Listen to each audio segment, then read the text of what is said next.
and thank you for being part of the AIB meeting for today. Today's date is September the 18th, year 2025. Our first order of business is to adopt the minutes from our last meeting, the summary at least. I hope that everyone has had an opportunity to look at them and review them. And if so, I would now entertain a motion for approval. So moved, Mr. Chairman. There's a second to the motion? Second. Yeah. Let me go back again. I think we did it offline to make sure that all of our members are present. So why don't you, at this time, Madam Heist, Yes. who's here, so make sure we have a forum. So I apologize. Yes, absolutely. In addition to Chair Leggett, we have Vice Chair Kerwin and members Manco, Lynch, Robinson, Quick McQueen, and Werner. So all are present. I would also like for some of our new members, McQueen and Quick, to introduce themselves at this point in time, if you don't mind.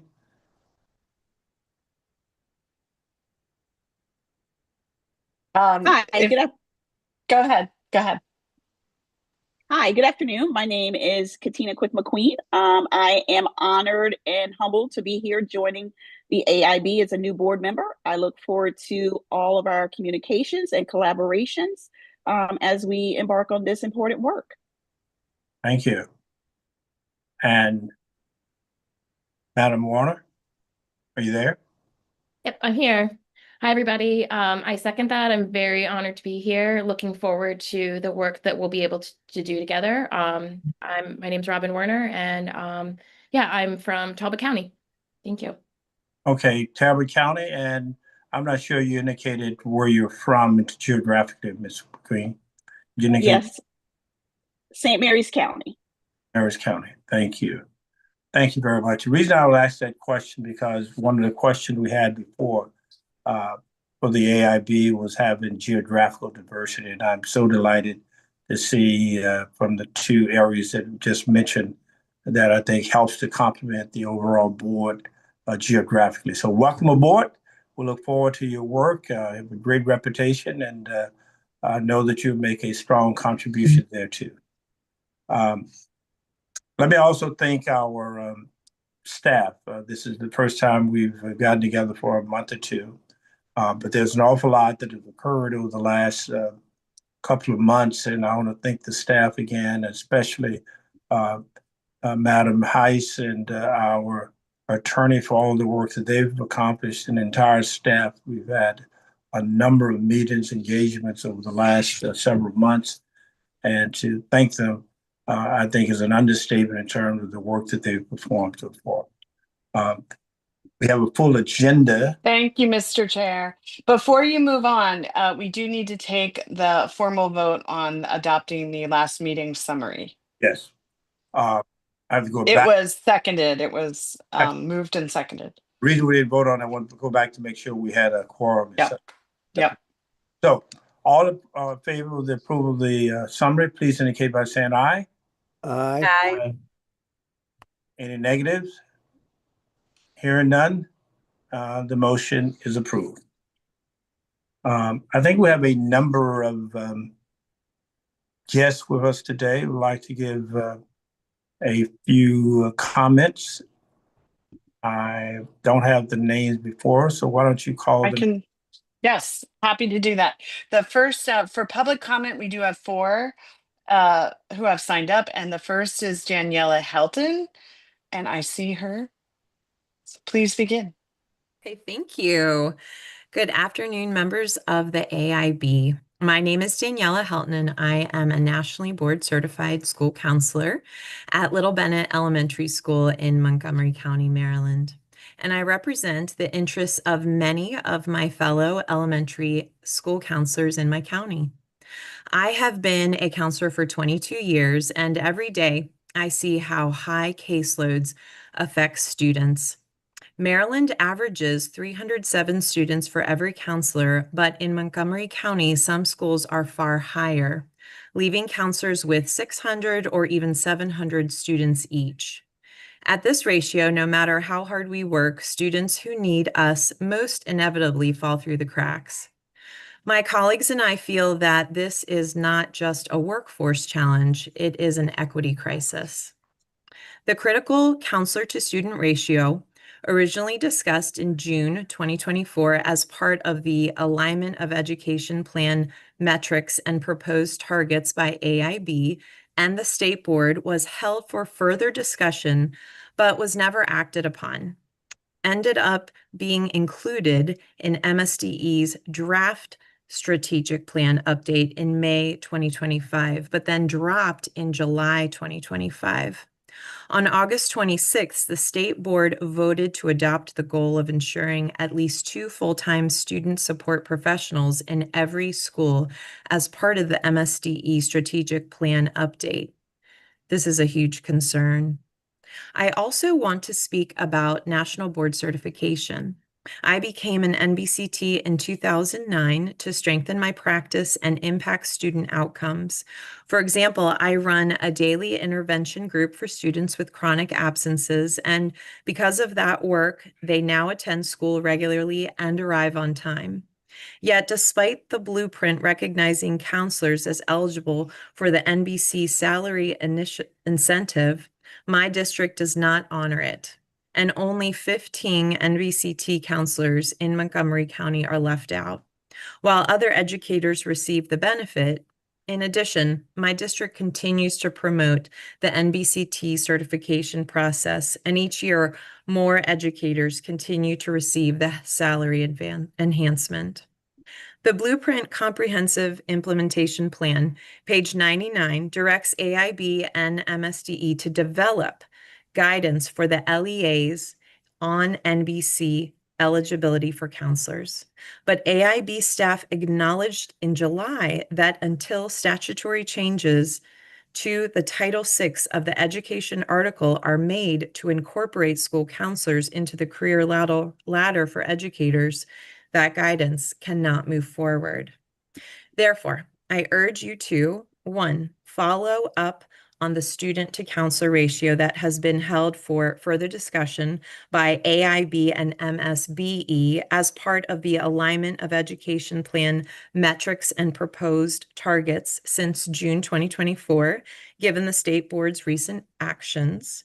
2, make statutory changes to Education Article Title VI, a 2026 legislative session priority, ensuring that school counselors are fully included in the NBCT salary and career ladder framework for educators. And 3, fulfill the comprehensive implementation plan action item by issuing NBCT guidance for school counselors once statutory changes are enacted. Our students cannot wait. With your leadership, Maryland can finally deliver on the Blueprint's promise of equity in both mental health support and recognition for school counselors' work. I encourage you to show the rest of the country that Maryland is making advancements in its acknowledgement for highly qualified school counselors and is placing value on this topic. Maryland students deserve to have access to the proactive teachings that school counselors deliver each day. Perhaps this recognition will be part of the positive change that so many in our country are hoping for as we help teach young minds how to solve problems and restore instead of harm. Thank you. Thank you very much. I think it's Dr. What's the next person on? I'm sorry. Sure. The next speaker is Dr. Sonia Matthew. Do we have her? Hello, I'm here. Oh, okay. Do you want to turn your camera on? Yes, ma'am. There we go. We can see you now. Welcome. Wonderful. And can you hear me okay? We can. I'm an assistant principal at work, so nothing else needs to be said. Front office Right? photographer, would it be best for the ambulance? We to go to the back understand. right there. We understand. Thank you so much for your understanding. Okay, and I'll be with you in just a jiffy.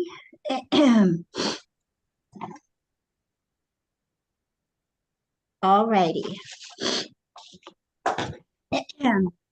Good afternoon, members of the AIB board, the AIB board. Good afternoon.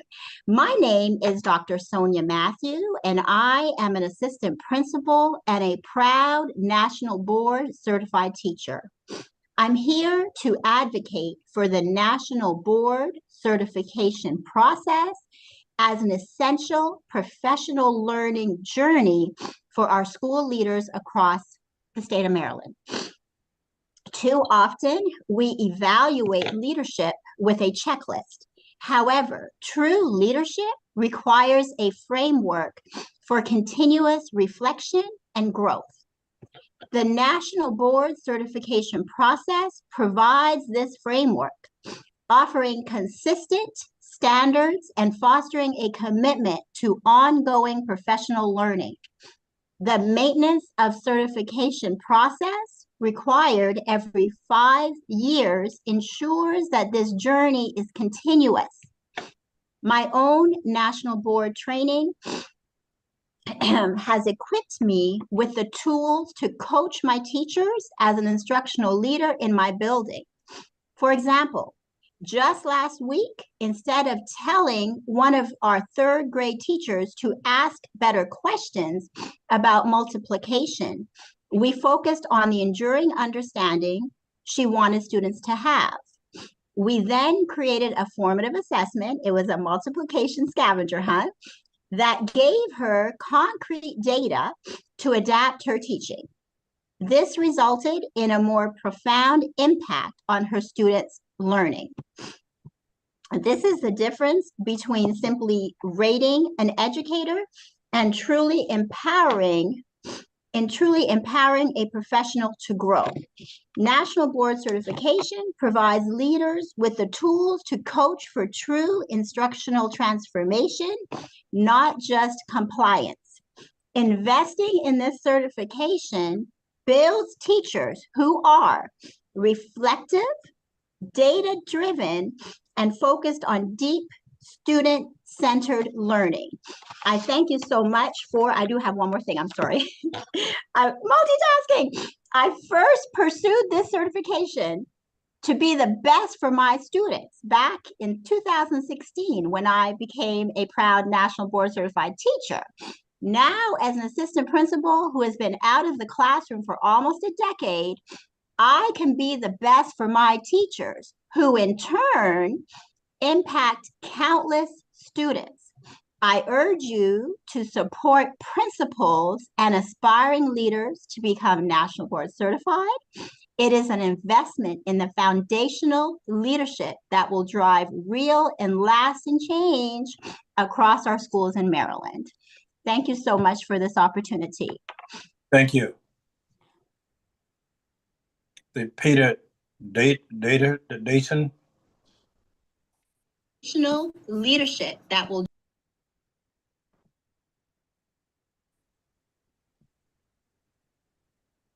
I think Rachel, or is Ms. Yep, I see him. Yep, you're muted, Mr. Dayton. Hello, yes. Dayton. There you are. Here we go. Thank you. Leadership that will. Hello, Chair Leggett, Vice Chair Kerwin, and members of the board. My name is Peter Dayton, and I'm the Director of I think Operations. Rachel, or is Ms. Yep, I see. Hello? I'm sorry. One second. We seem to be having some technical issues. Are we good? Shwanda? Yes, I believe it's feedback from someone. There was feedback from me because I was watching along on the live stream. I've closed that window, so I hope we're good now. Okay, great. Thank you.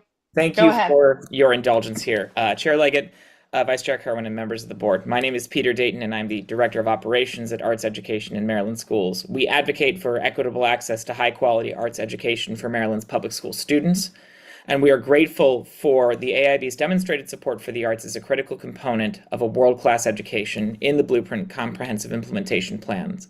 And it is in this spirit that we bring to your attention a matter that requires action by the legislature. The Blueprint for Maryland's future states that the personnel and per pupil grant may be used through fiscal year 27 to provide the programs required under COMAR 13A.04, which includes programs in fine arts, social studies, physical education, and all other content areas required for a well-rounded education. After fiscal year 27, the eligibility of this use of the personnel and per pupil grant will expire. AIMS seeks to eliminate the sunset timeline in the law to ensure that arts education is protected in perpetuity as a critical component of the world-class education every student deserves. We propose the removal of language specifying a fiscal year cutoff for the use of personnel and per pupil grant funding to provide the programs required under COMAR Title 13A.04. The Blueprint's effort to transform Maryland's public education system should not include time limits on the allowable use of funding that currently help Maryland's public schools fulfill their basic statutory commitments. Without adequate funding to fulfill the requirements of COMAR, the enhancements to public education that the Blueprint provides are not built on a stable foundation. Removal of the sunset from this provision that allows base funding formula dollars to be used to fulfill COMAR's requirements prioritizes that Maryland students receive at a minimum the baseline education to which the state regulations entitle them. And more than fulfilling requirements, arts education is critical and transformative for our students. The arts support social emotional skill development that helps children thrive in all aspects of their lives.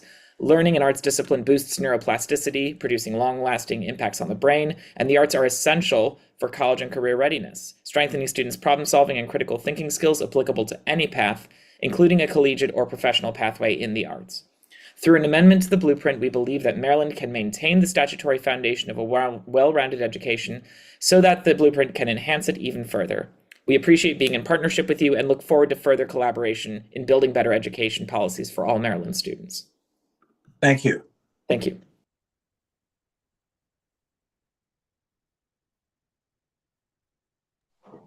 Our last speaker is Holly Kleiderlein. And I see her there. I hope I pronounced your name right.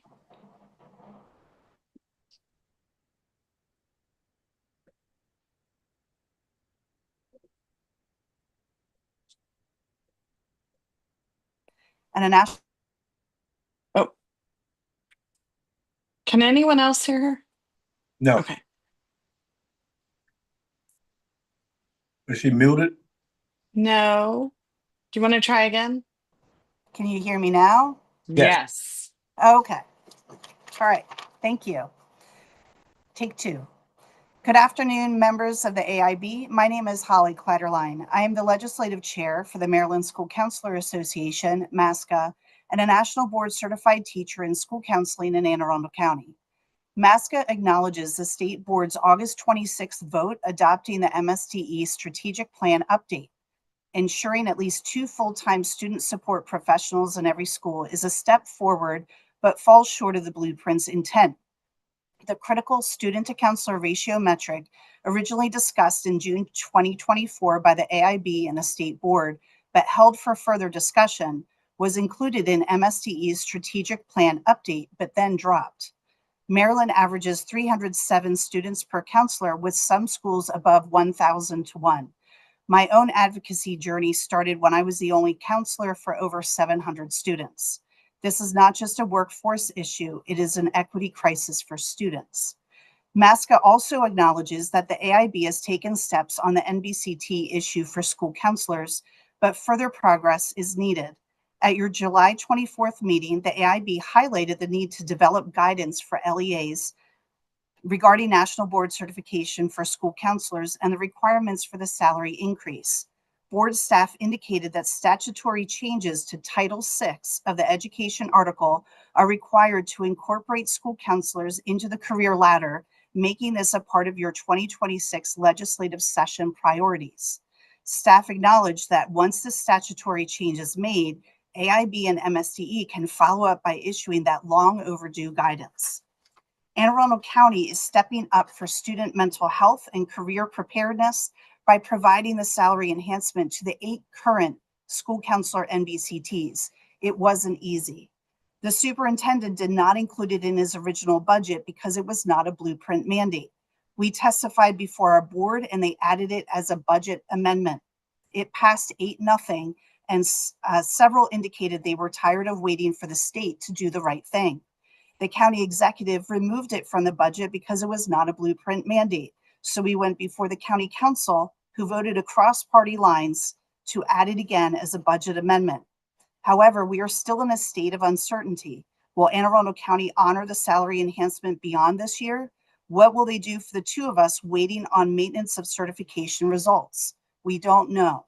This should not be left to county by county advocacy. It requires statewide leadership to ensure equitable access to school counselor NBCTs for all students. Given this, we urge AIB to, 1, follow up on the student to counselor ratio that was held for further discussion. 2, make including statutory changes to Title VI of the Education article a legislative priority. And 3, issue NBCT guidance for school counselors once statutory changes are enacted. With AIB's leadership, Maryland can fulfill the Blueprint's equity promise and ensure every student has access to the counseling support they need. Thank you.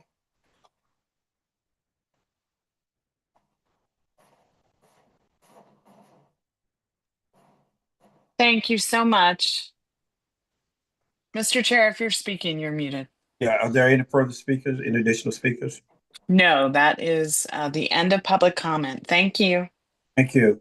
I think we're now prepared to go to agenda item number 3, which is the Anne Arundel County Public Schools research on impact of National Board Certified Teachers. Would you introduce those people who are here? If they're Yes.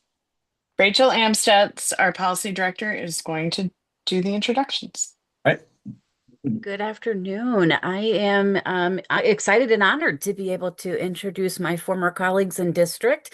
Anne Arundel County has had a long history of embracing the National Board Certification, and due to that, they have done some outstanding research that they are here today to share.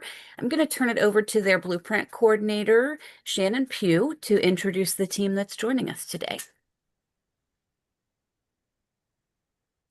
Hey, Rach, I'm not sure that Shannon. Yep, I'm actually here. Sorry. Hey, Yep, Jan. You're I good. was able All to right. get out of a meeting in time. So thank you so much, Rachel, for that.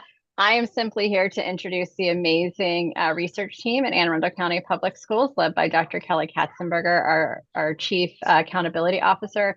And joining her today is Dr. May Wang, whose research you're going to see, and then also Miss Erin White, who is the Senior Manager for Research in Anne Arundel County. So I'm just going to turn it over to the team. I think the board will be very interested in our multiple year work that Dr. Wang has done related to the outcomes for students taught by NBCTs. So turning that over to Dr. Wang and team.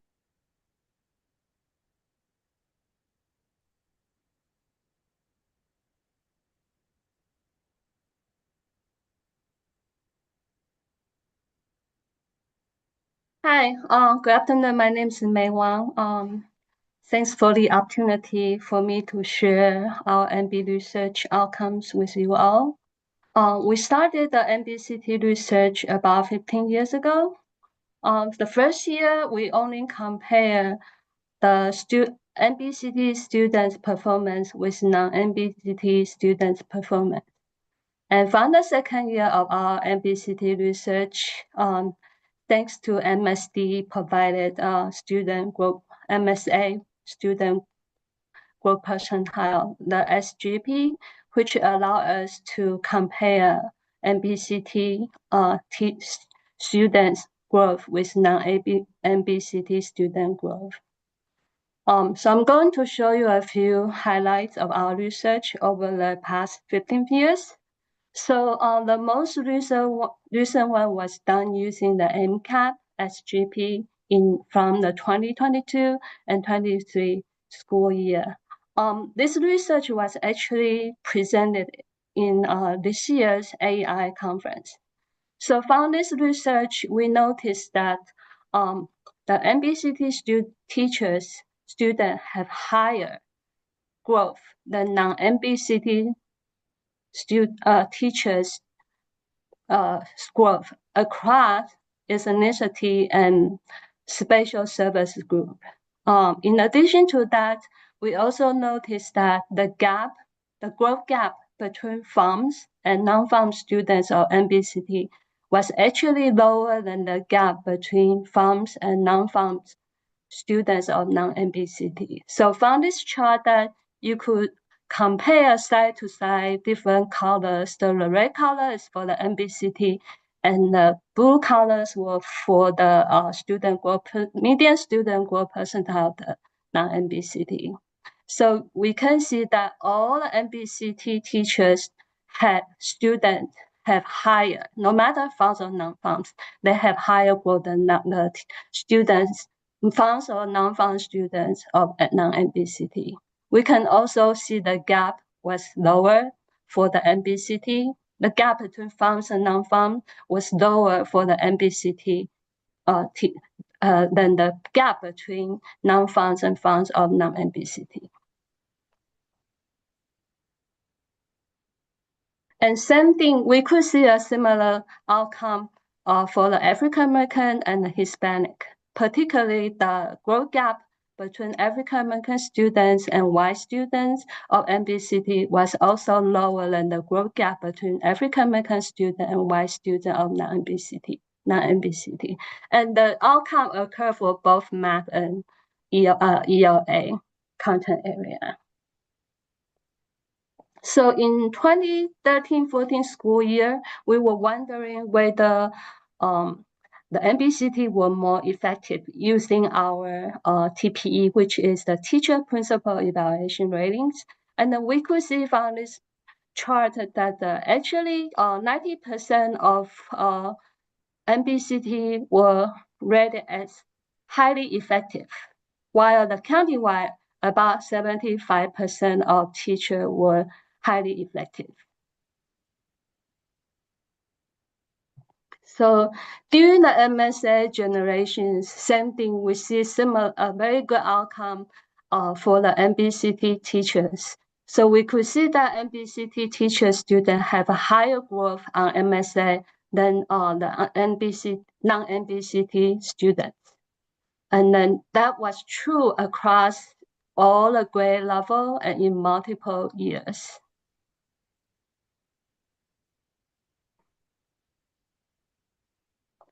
So in 2013, we focused on the student in poverty.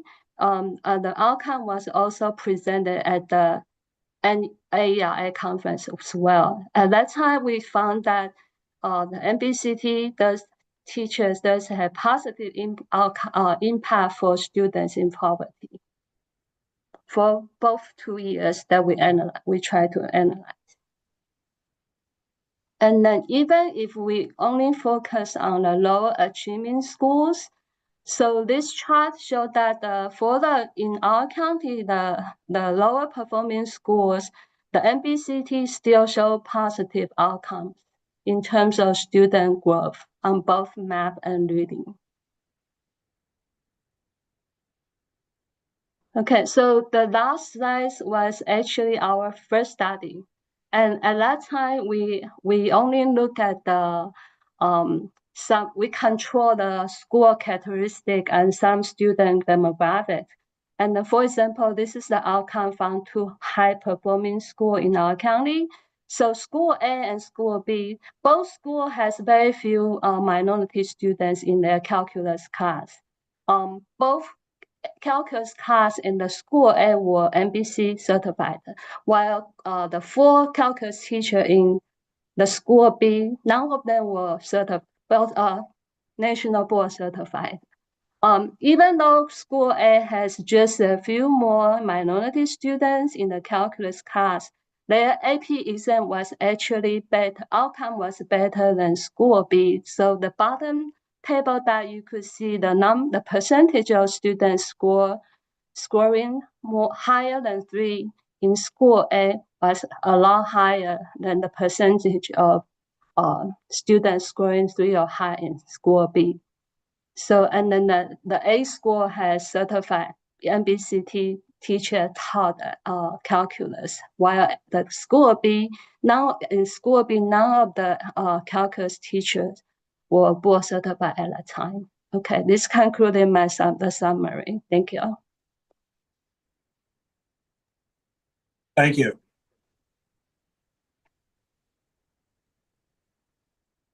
Dr. Katzenberger, I saw you come off mute. Were you going to add any comments? So I was just going to share with the team, obviously there's a long history here. This is sort of a little bit of a passion project of me. I'm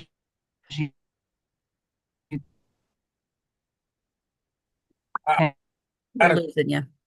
Confused about I'm going back and looking at it again, how this study was actually conducted and the numbers of students engaged, because I'm trying, because the number of teachers that you have, national board certified versus none, has a pretty big distinction, even though Anne Arundel has a pretty high ratio compared to others.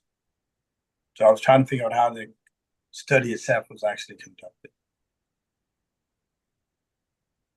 Let me so you wanted to know, because your voice was kind of breaking up when I heard that. So you wanted to know how many teachers were board certified, am I correct? No, I'm trying to figure out how many students. How many students? And the number of national board certified teachers that taught them.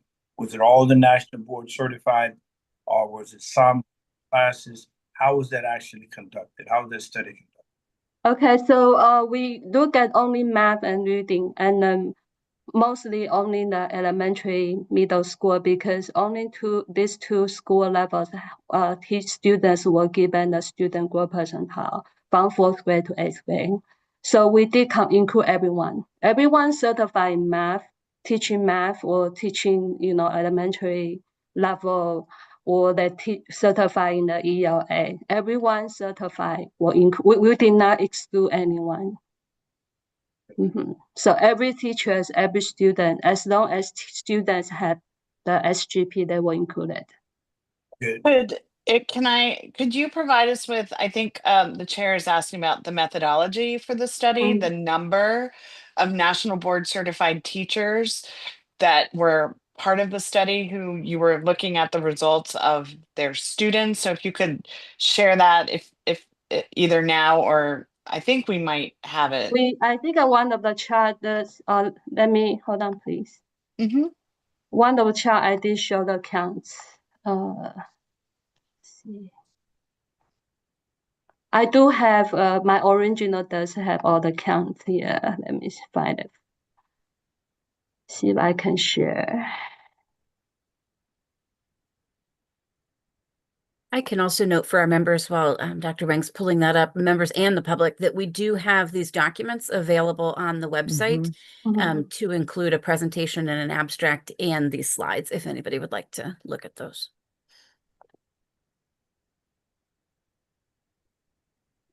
Well, you can get that for us later. I think we'll have to hold it up just for that at this point. Any other questions we have? I do have a question, Mr. Chair.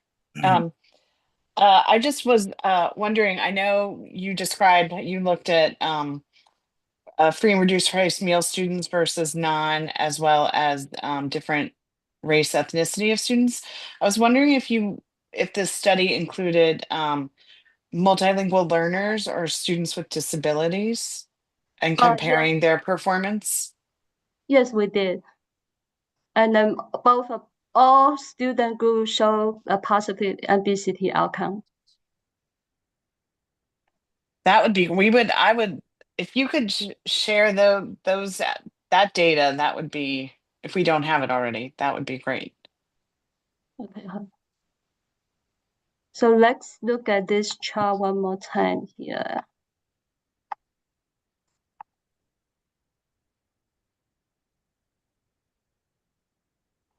So you see we have this group here with the multiracial. Okay, and then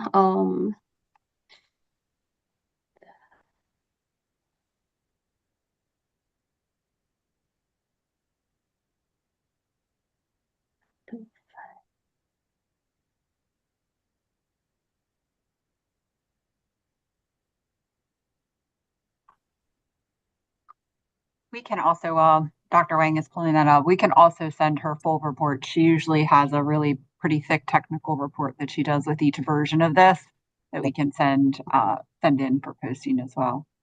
Thank you. That would be very helpful. Thank you. We do have board members with questions. So Member Manko. Yeah, first off, I just wanted to thank you for taking this on as a research project, and I think it's national board certification is really critical to the blueprint, and it's great that it seems like from these this early data that this seems like it's been a promising strategy, at least in Anne Arundel County, and hopefully we're seeing similar benefits across the state.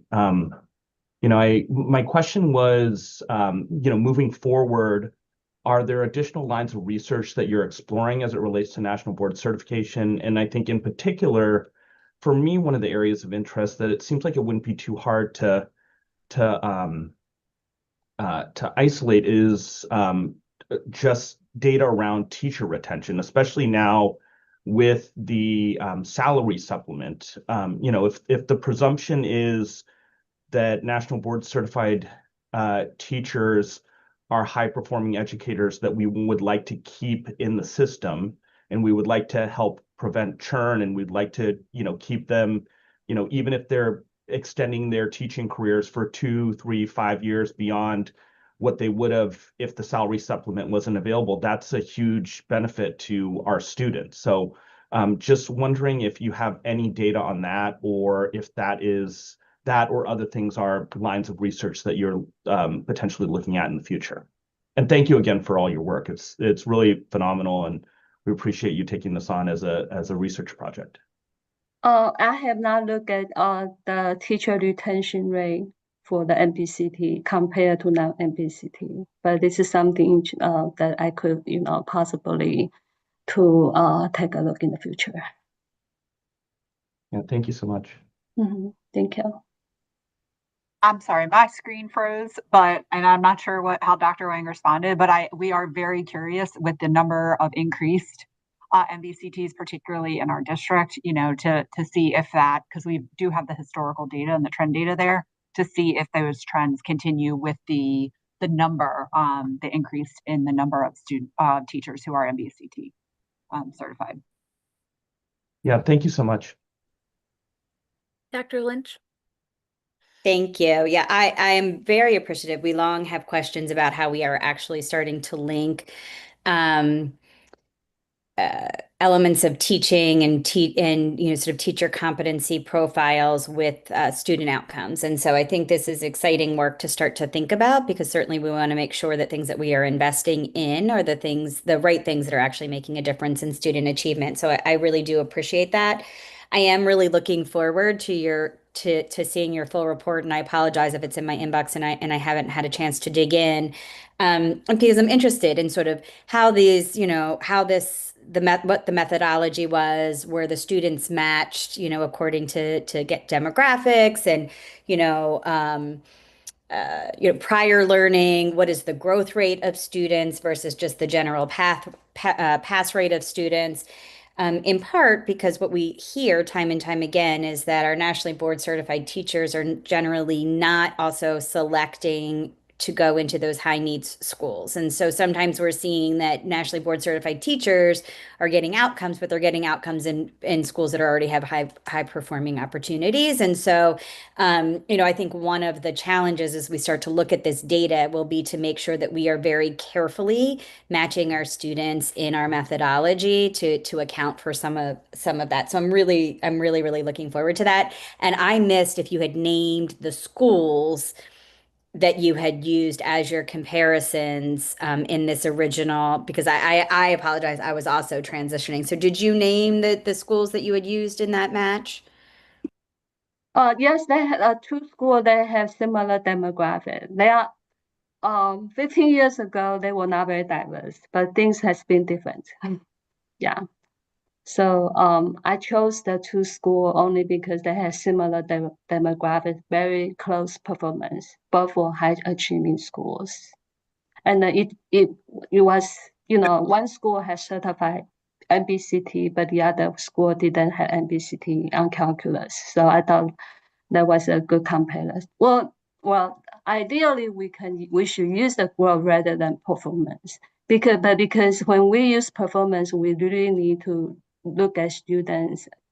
There are lots of demographic and then school characteristics to, they are like more confounding variables. But then when we look the growth, then we don't really have to worry too much about that. Let me make sure I follow this. The numbers that you provided, students, SPARM, non-SPARM, were done by individual students, not by school. It's a medium. So what I did was the every teacher's student growth percentile is the median of every student has a growth percentile ranks. So the middle one, the median one will represent the student's percentile ranks. Thank you. Any further questions? Yes, Vice Chair Kerwin, Member Robinson, and Member Werner.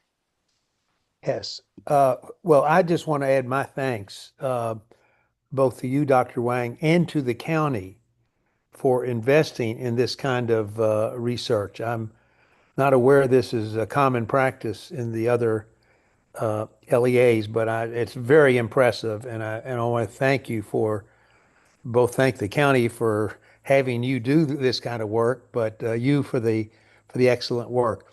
One thing you may have answered, but I didn't. I wasn't sure about it. Were you sampling, or were you using the full universe of teachers? I use everyone. I don't So there was no sampling involved. Only the last one. I The see. last Okay. one was sample. Otherwise, it's all countywide Yeah. result. And, Everyone.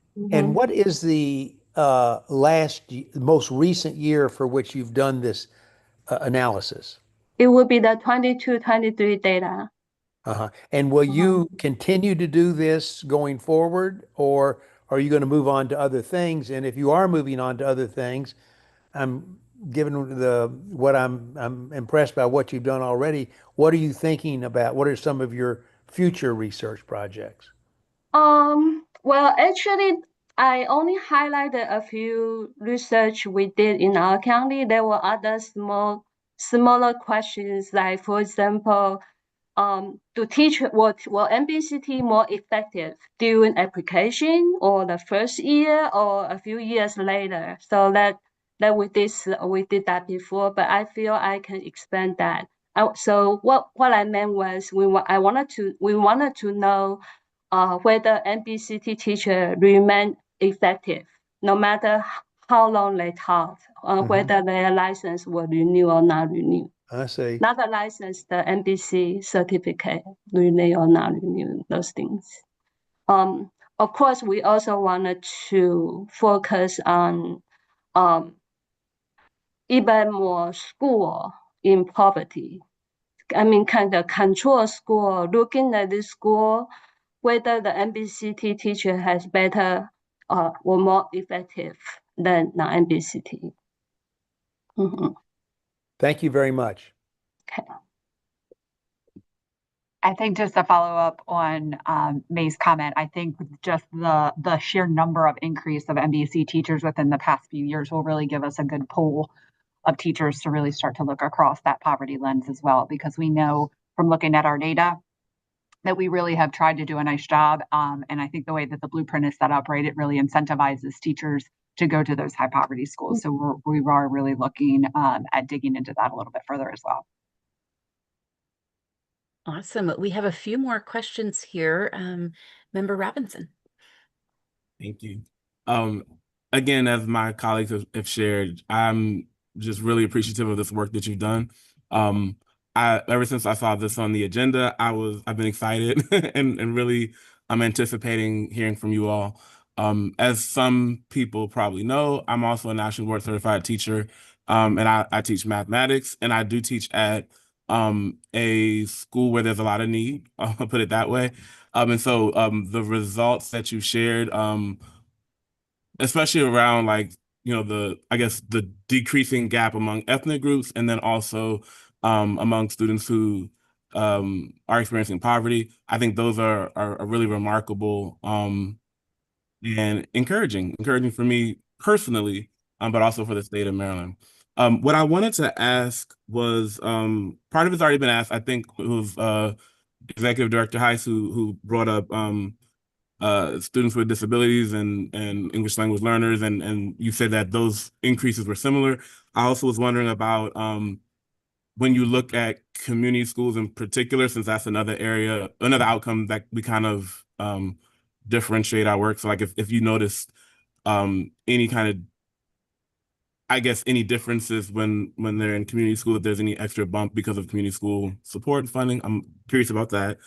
And then what were there any roadblocks in terms of information that you wish you had and things that you wish you could have looked at that you weren't unable to, that we should think about as a board in terms of like supporting or encouraging or advocating for certain information when you're doing this kind of work? Like, is there anything else that you wanted to know that you thought would have provided any more insight?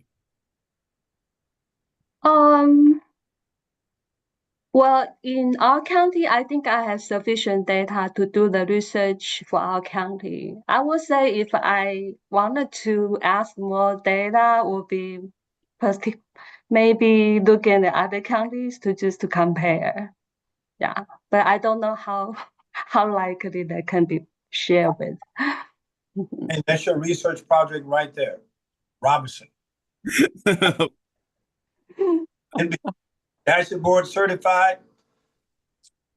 That's the job right there. Something I'm interested in as well. So thank you for what you shared so far. And Yeah, they want him in. I was just going to say, Justin, to your question about the community schools piece, Oh, yeah. Because, you know, our work sort of took a break last year, right? We really haven't dug into the community schools piece, but we do have a nice variety of community schools and the number of years they've been community schools too, right? So do schools who've been community, or we have some schools that have been a community school for 4 years, you know, are their MBCTs doing better than somebody who's just in a year one of community school? So we have lots of questions that we could go down the rabbit hole to answer about MBCT and the effects on community schools for sure. Thank you. We have two more questions. Member Werner. I also wanted to thank you all for coming and doing this research. I know that it takes quite a lot of time, especially for as far back as your data goes. And I also personally, I appreciate it because when Blueprint started this initiative with NBC, not many counties in Maryland had this many NBC teachers to pull data from.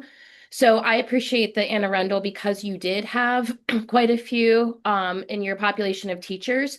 We rely on that data because not all of us have had that. So coming from a smaller county where we did not have many, where we wouldn't be able to have such data, personally, I appreciate it, that it is data that we can use in our state.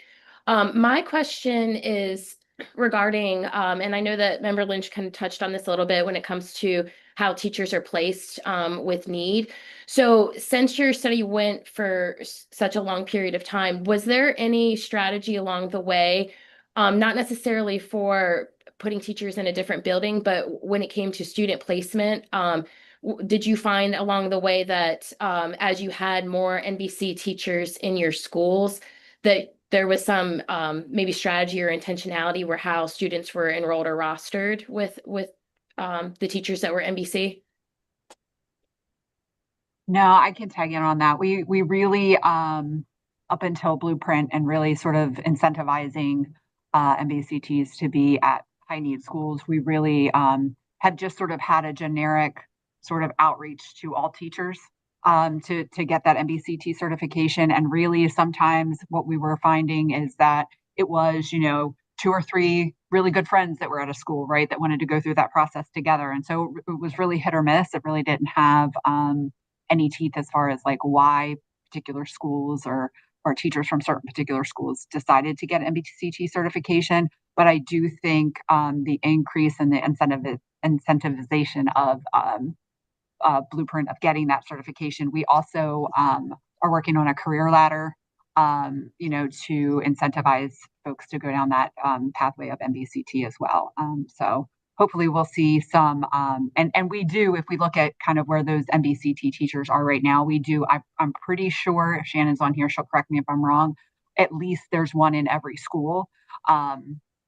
But above and beyond that, again, we just had such an increase within the past 2 years of folks earning that certification that we really, are looking forward to digging back into this and seeing that if that trend data holds with the larger MBCT population.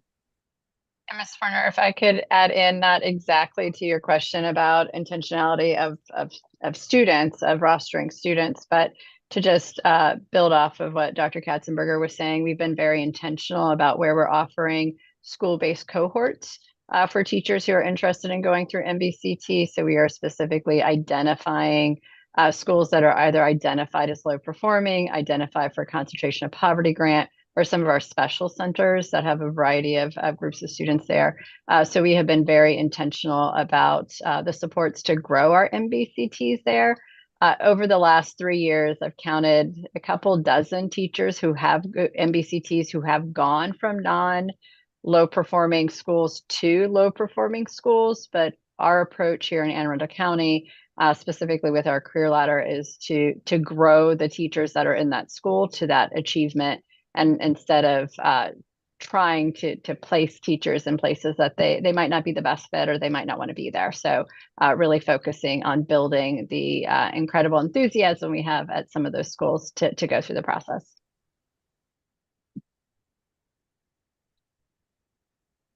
Any further questions? Yes, I have a question. Again, I just want to thank you guys for your interest in impacting successful student outcomes for students and teachers.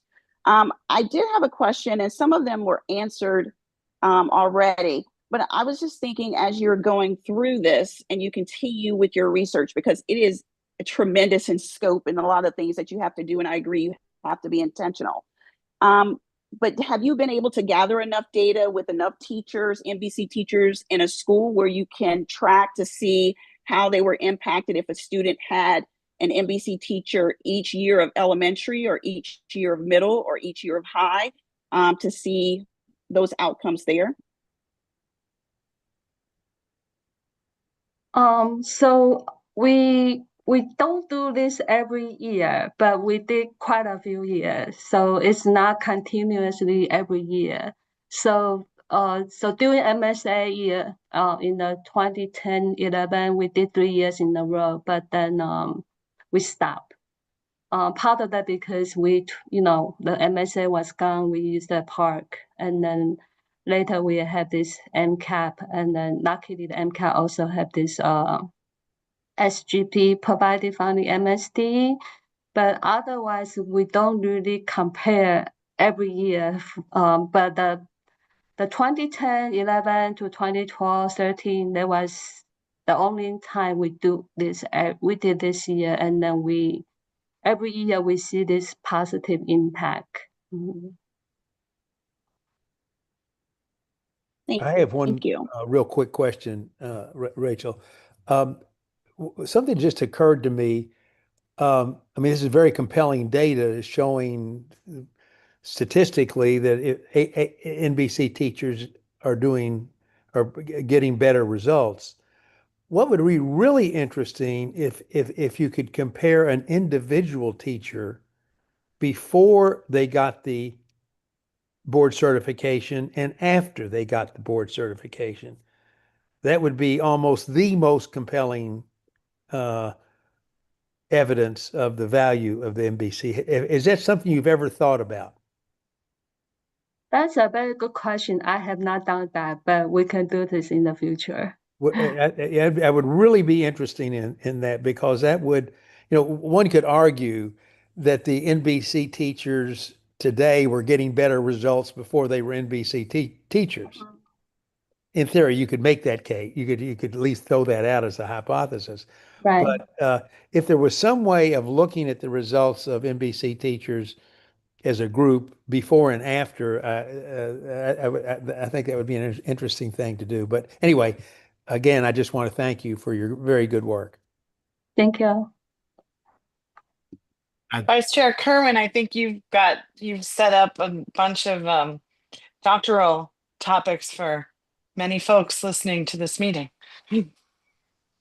And I just want to just say one more thing. And I think when Dr. Katzenberg said we can kind of go down a rabbit hole with this, I feel myself doing that. But I kind of have a question related to what Dr. Kerwin was just saying. Um, I'm curious about, and maybe there's not enough data to really say anything definitively, but um, an NBC teacher who may actually move, like I know Dr. Pugh, you were saying that it's not your strategy to like push people to another building or anything like that. But I guess I'm a little curious about like if they do move, like do we see are there any conditions that we can isolate in different buildings that make them be as successful or less successful or more successful?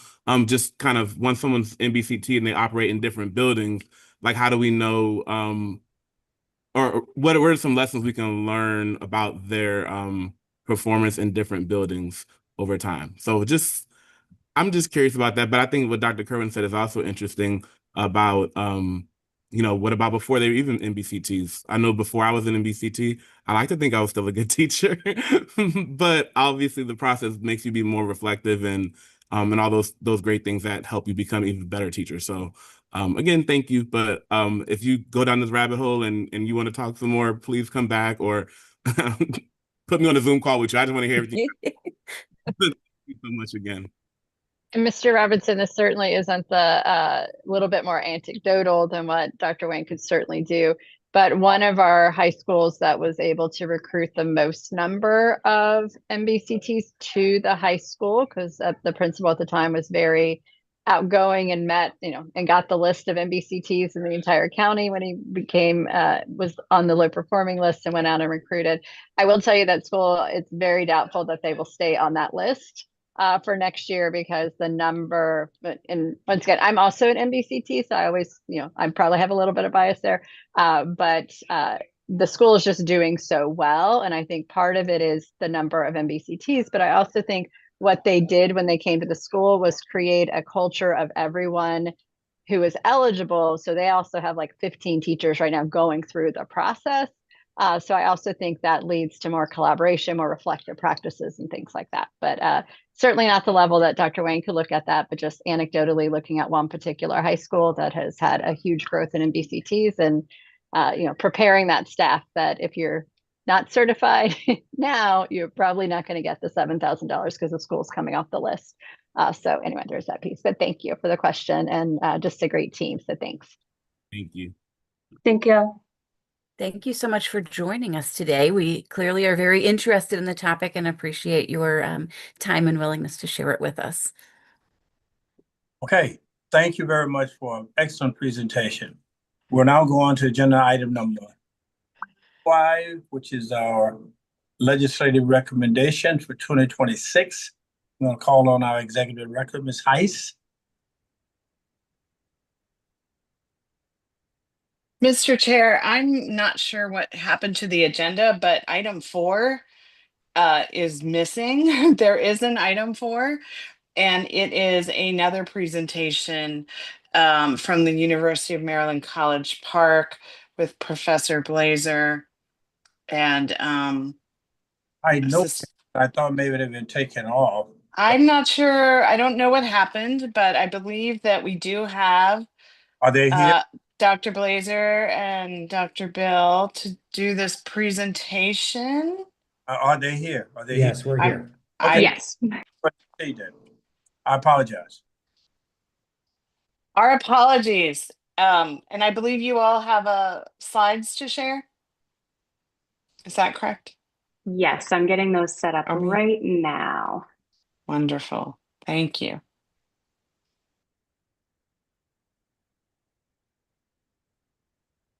Okay, are you all able to see these slides? Oops. We are, and let me just, I think, I'm not sure if Emma was going to do a little intro here, but I could just very quickly just say that this is part of a series of presentations and work that the team at College Park has done reviewing the LEA implementation plans and sort of analyzing the around various pillars and challenges related to Blueprint and sharing their analysis with us and with the public. So take it away, please. Hi, everyone. Well, thanks for having us. I'm David Blazer. I'm an associate professor at the University of Maryland College Park, currently in Spain on a sabbatical, but very happy to be here with you all. And joined by Kayla Bill, who worked on a lot of these analyses while a postdoc with me, but now is a faculty member at Florida State. We know we have kind of limited time, so I think I'll just kind of jump right in. Kayla, you'll advance the slides. You have that? Okay, great. And before I start, I just want to confirm, maybe from Emma or Rachel, that the slides will be publicly available. Is that right? So if folks want Yes. access to them, we will be sharing them. Yeah, Despite absolutely. going kind of quickly. Great. So as Rachel said, Kayla and I had been working for a while, looking at implementation plans to understand opportunities, successes, but also challenges amongst different areas. So a couple months ago, we presented a similar slide deck on teacher retention, and today we're going to be focusing on pre-K expansion. So here's kind of, we're providing kind of an overview of kind of our brief take on what the goals of Pillar 1 are here, which is to expand our access to early childhood education, but specifically to think about mixed delivery systems as a mechanism for doing so. And so it's the mixed delivery system portion that's going to be the kind of the key focus of our presentation and what we're reviewing district implementation plans about. Really critical, I think, that part of this is also thinking about the extent to which it's feasible and kind of under what conditions, which, those folks who have been kind of attuned to this conversation know that that's bubbled up for a lot of districts and has been a topic of conversation in legislative sessions as we've thought about changing the ratio of publicly provided seats versus privately provided ones. Okay, let's go to the next slide. So to start this work, as we have done with other topical areas, we went to the literature to understand what we see as like the critical points that are made by academic research, primarily in kind of other contexts that have made deep efforts to expand access to pre-K. So some points we wanted to raise and that really drove our review of district's blueprint implementation plans are first and foremost that access to pre-K is kind of a must. It's a great service and it really improves outcomes for kids, particularly children from low-income families. But also notable that effects can vary widely by state and by program, likely driven in large part by the quality of individual programs, and that a lot of attention more recently has been paid to the fact that there's just wide variability across programs and across kind of publicly and provided programs. The literature on mixed delivery systems is less developed, but certainly kind of makes a couple of important points that we're going to kind of echo, or that we see echoed in districts' implementation plans, and we'll also talk about it in kind of our findings. So first is that mixed delivery systems can help expand capacity and offer choice to parents.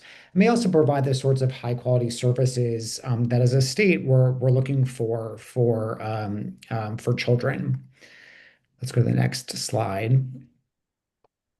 There are also a number of noted challenges, though, with mixed delivery systems, as have been implemented in other contexts in settings, and as we'll note, are going to show up in Maryland and have shown up in Maryland too, including infrastructures or lack of infrastructure for coordinated enrollment systems and enrolling in pre-K, staffing challenges and differences in salary across private and public settings. Let's go to the next slide. And in turn, this literature has started to think a bit around what are some potential recommendations for addressing some of the challenges of implementing a mixed delivery system, including making sure that sort of infrastructure for enrollment is there, that there are specific opportunities for cross-sector relationship building, and adequate funding to meet private providers to meet quality standards. These are some of the lenses we used and some of the knowledge bases that we drew on when we then turned to district's implementation plans. So this is just a brief overview about how we approach the work. Kayla's going to go more into depth into it, and of course, the slide deck, when you have access to it, will provide more details. But we reviewed all district plans, state agency plans, drawing on the literature to understand, or kind of coming in with themes that what we knew we were kind of expected to see, but also being open to just hearing exactly what districts were saying. Let's go to the next slide. I'm going to turn this over to the presentation to Kayla in a minute, but we just wanted to kind of share what our high level takeaway was before we go into more detail, which is that districts seem to be working pretty successfully to expand pre-K access, and they're engaging in a number of different strategies to develop and establish and maintain partnerships with private providers. But they're finding it very difficult that they're to find a number of eligible and willing private providers to meet the ratios that have been established. So with that, I'll turn it over to Kayla. Thanks, David. Hi, everyone. So diving now into kind of the nitty-gritty findings, our analysis revealed, and kind of reflective of literature, 5 different phases of operating mixed delivery system, and that's how we organized our findings. And we did so because organizing them in this way kind of helps us to pinpoint where the most severe challenges and promising strategies are occurring in this process of operating a mixed delivery system. As David mentioned, the slide deck will be available, and we have many slides in our appendix. For the sake of time for this presentation, I'm going to focus on findings, a subset of our findings related to this first phase, which is developing partnerships with private pre-K providers. And we're going to focus here because this is where we saw kind of the most severe challenges and thus the most opportunity to provide support. So let's dive into those specific findings now. In terms of challenges, all districts reported at least one challenge related to developing partnerships with private providers. And those challenges most frequently related to eligibility requirements, meaning providers either didn't fulfill those requirements or didn't have a need or a desire to. Funding, including delays with reimbursement or fear of delays with reimbursement. And staffing, including a lack of qualified teachers in private settings. This slide just provides some qualitative examples from the implementation plans of how districts talked about challenges with developing partnerships. So for example, identifying or describing a severe shortage of private daycare providers in their county or city. And even when private providers may have been eligible or available, them being skeptical of entering agreements due to prior negative experiences with state-sponsored grant programs. At the same time, districts also described a plethora of strategies to develop these partnerships. And most commonly, those were related to outreach, so hosting and inviting providers to information sessions, and also conducting site visits where district representatives went out to prospective partners. And second here was providing technical support to help private providers meet those eligibility requirements, and most frequently those related to assistance with grant writing. So a question that arises from my description of all these different strategies is, are these the right strategies? And that's what the second phase of our analysis addressed. So in this analysis and our analyses of other blueprint policy areas through our work with AIB staff, we categorize different strategies on a continuum from most to least promising. And the general criteria we use to determine the category in which a strategy fell was the extent to which it aligned with academic literature and the level of detail in which it was described in districts' implementation plans. So this table shows the number of districts engaging in most, potentially, and least promising strategies in each phase of offering a mixed delivery pre-K system. And the really high-level takeaway from this table is that the vast majority of strategies that districts were engaging in across phases fell into the most and potentially promising categories.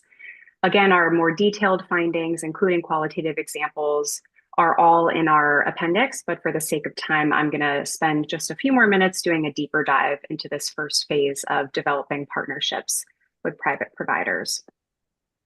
So in this table, you'll see our criteria that we used for determining whether a strategy fell into the most potentially or least promising buckets as it relates to developing partnerships. So for example, in the most promising category were strategies that addressed things identified as important in the literature, like building relationships with private providers, helping private providers acquire funding, adequate funding, and addressing other identified barriers. And the key difference between a strategy that was most promising and potentially promising was the level of detail in which it was described that allowed us to decipher how that particular strategy was going to or intended to address those factors identified as important in the literature. So I want to take just a minute to show you some qualitative examples of the most promising strategies that we identified for developing partnerships. One that I want to highlight is a district that talked about spearheading focus groups and interviews with prospective private providers to try to identify their interest in partnering, as well as to identify and address any of their concerns with engaging in a partnership. So addressing things in the literature, both like building relationships and addressing those identified barriers. So the really big overarching takeaway from our presentation, as David mentioned, is that districts are having a really hard time developing relationships with private providers. And that's likely not news to any of you, but our research kind of provides some systematic evidence that that is indeed the case. And to close our presentation, I want to spend just a couple minutes.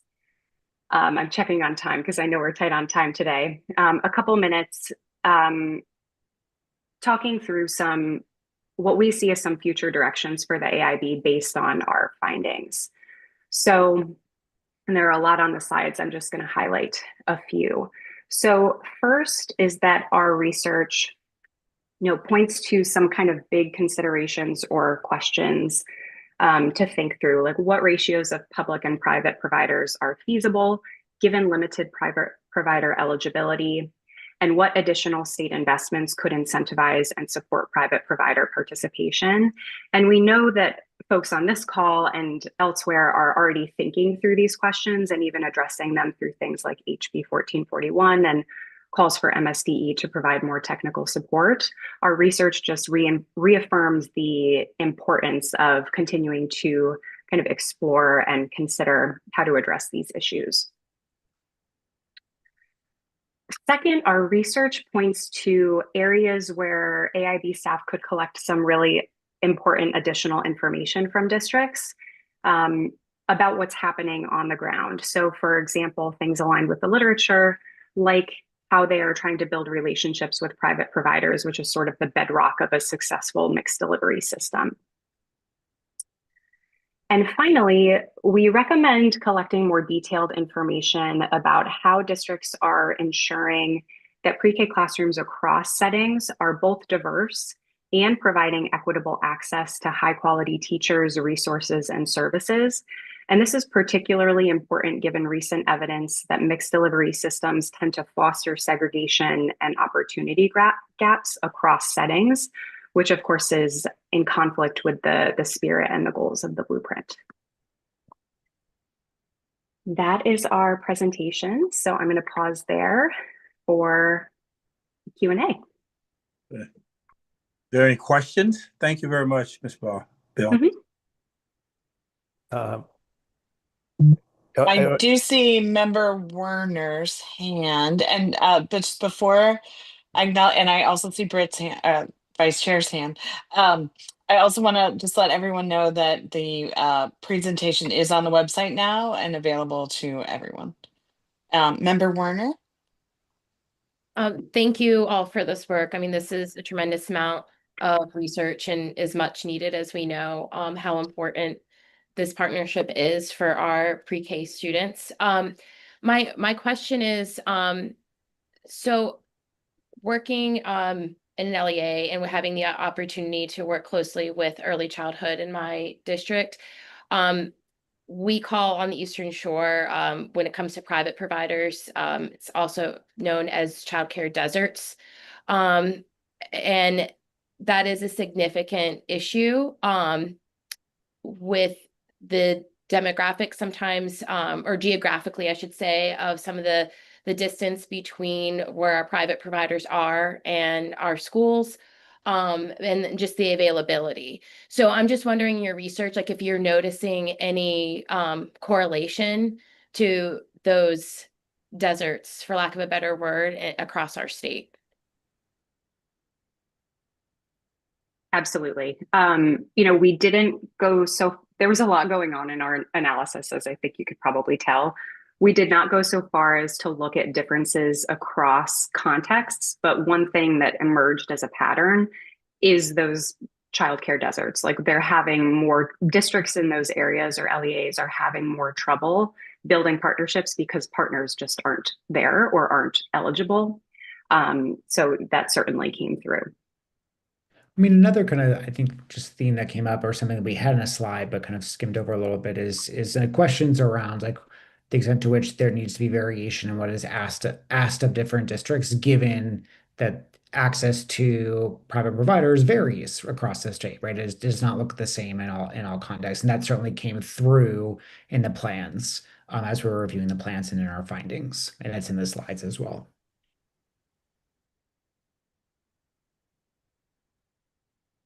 Any further questions? Yes, Vice Chair Kerwin, you're on mute. Thanks for this research on a really critical, important issue for the blueprint. I mean, I think we all understand if we can't expand the number of private providers, where it's going to be difficult to reach our goals with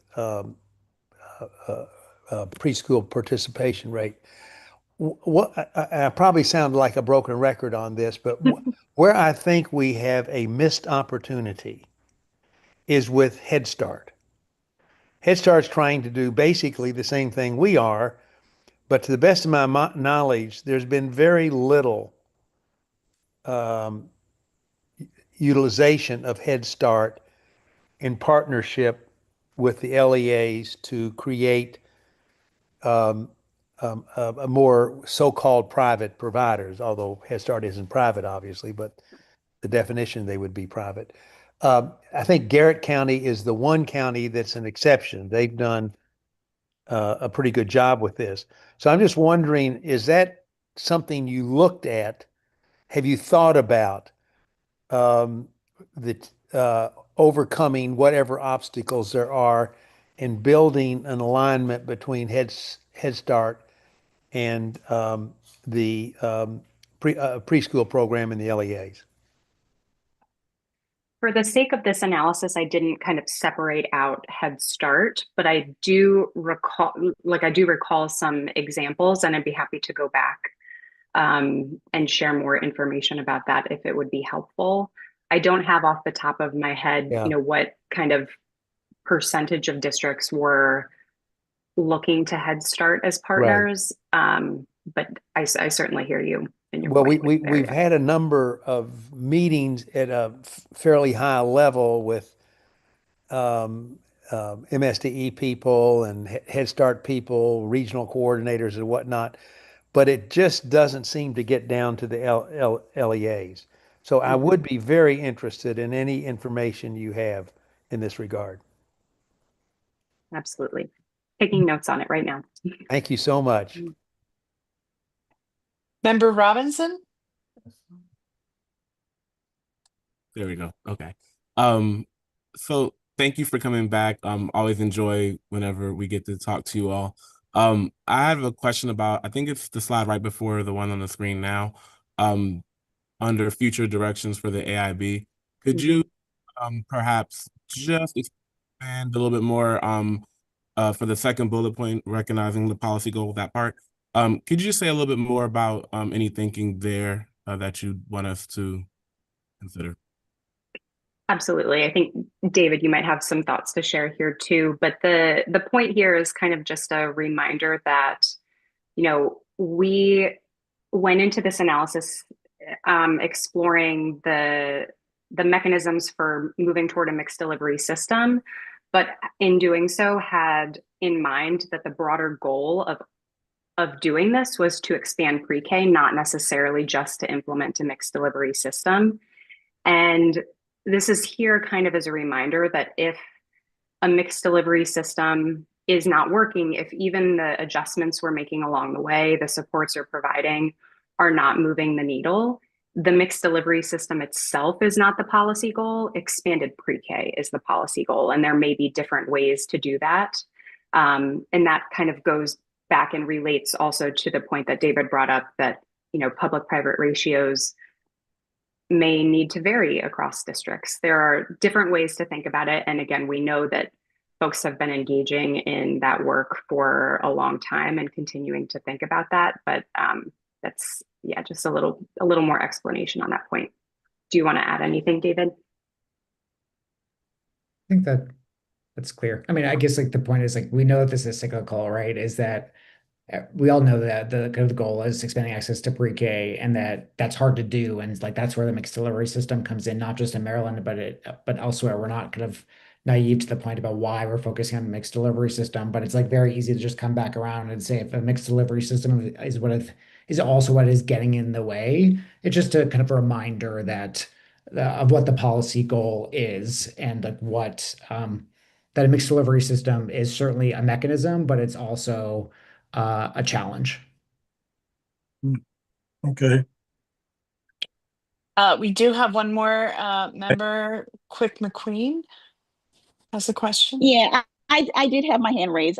Just thank you to Dr. Blazer and Dr. Beal for your research. My question before Dr. Blazer answered it was going to be, have we seen any other implementations or strategies throughout the country that might be working in this realm that we could look to utilize? And I agree with Dr. Kerwin that we may need to look to Head Start as a way to kind of bridge that gap as well.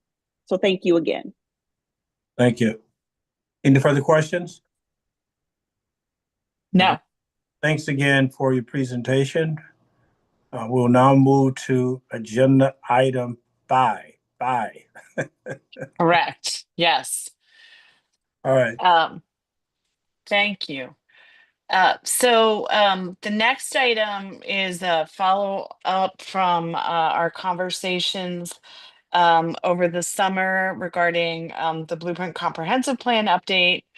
And as you know, the AIB collected feedback and suggestions on changes to the comprehensive plan, and those changes that require legislative action were not considered yet, and were not adopted as part of the comprehensive plan update that was adopted back in July. Which, by the way, the updated comprehensive plan is posted on our website with the full text of the updated comprehensive plan. We're still working on what I call the pretty version, but all of the text, the full text of the plan is on the website. And so today what we have to present and discuss with you are those suggestions that do require legislative action for your consideration, as well as some additional suggestions that have been sent in and shared with the AIB since July to review with you preliminary staff recommendations, and with the goal of discussing them at this meeting, also continuing some of that discussion at our joint board meeting with the state board on September 30th, and then to the extent possible, taking action in October on those items, those actions that the board is able to make a decision on in October.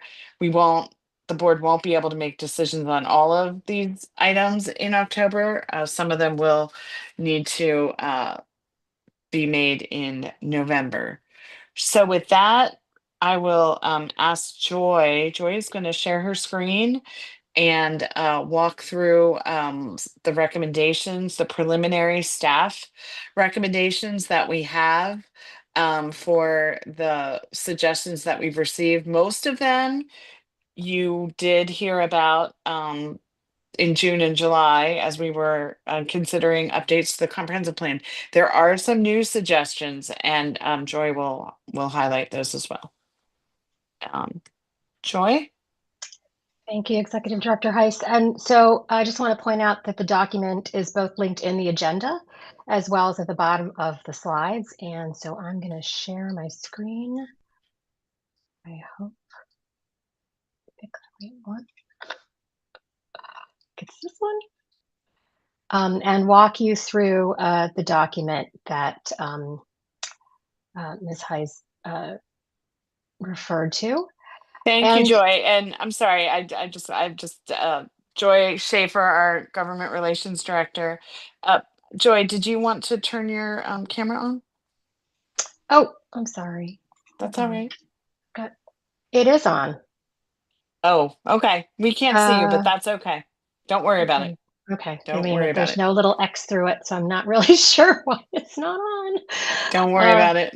Okay. All right. Thank you.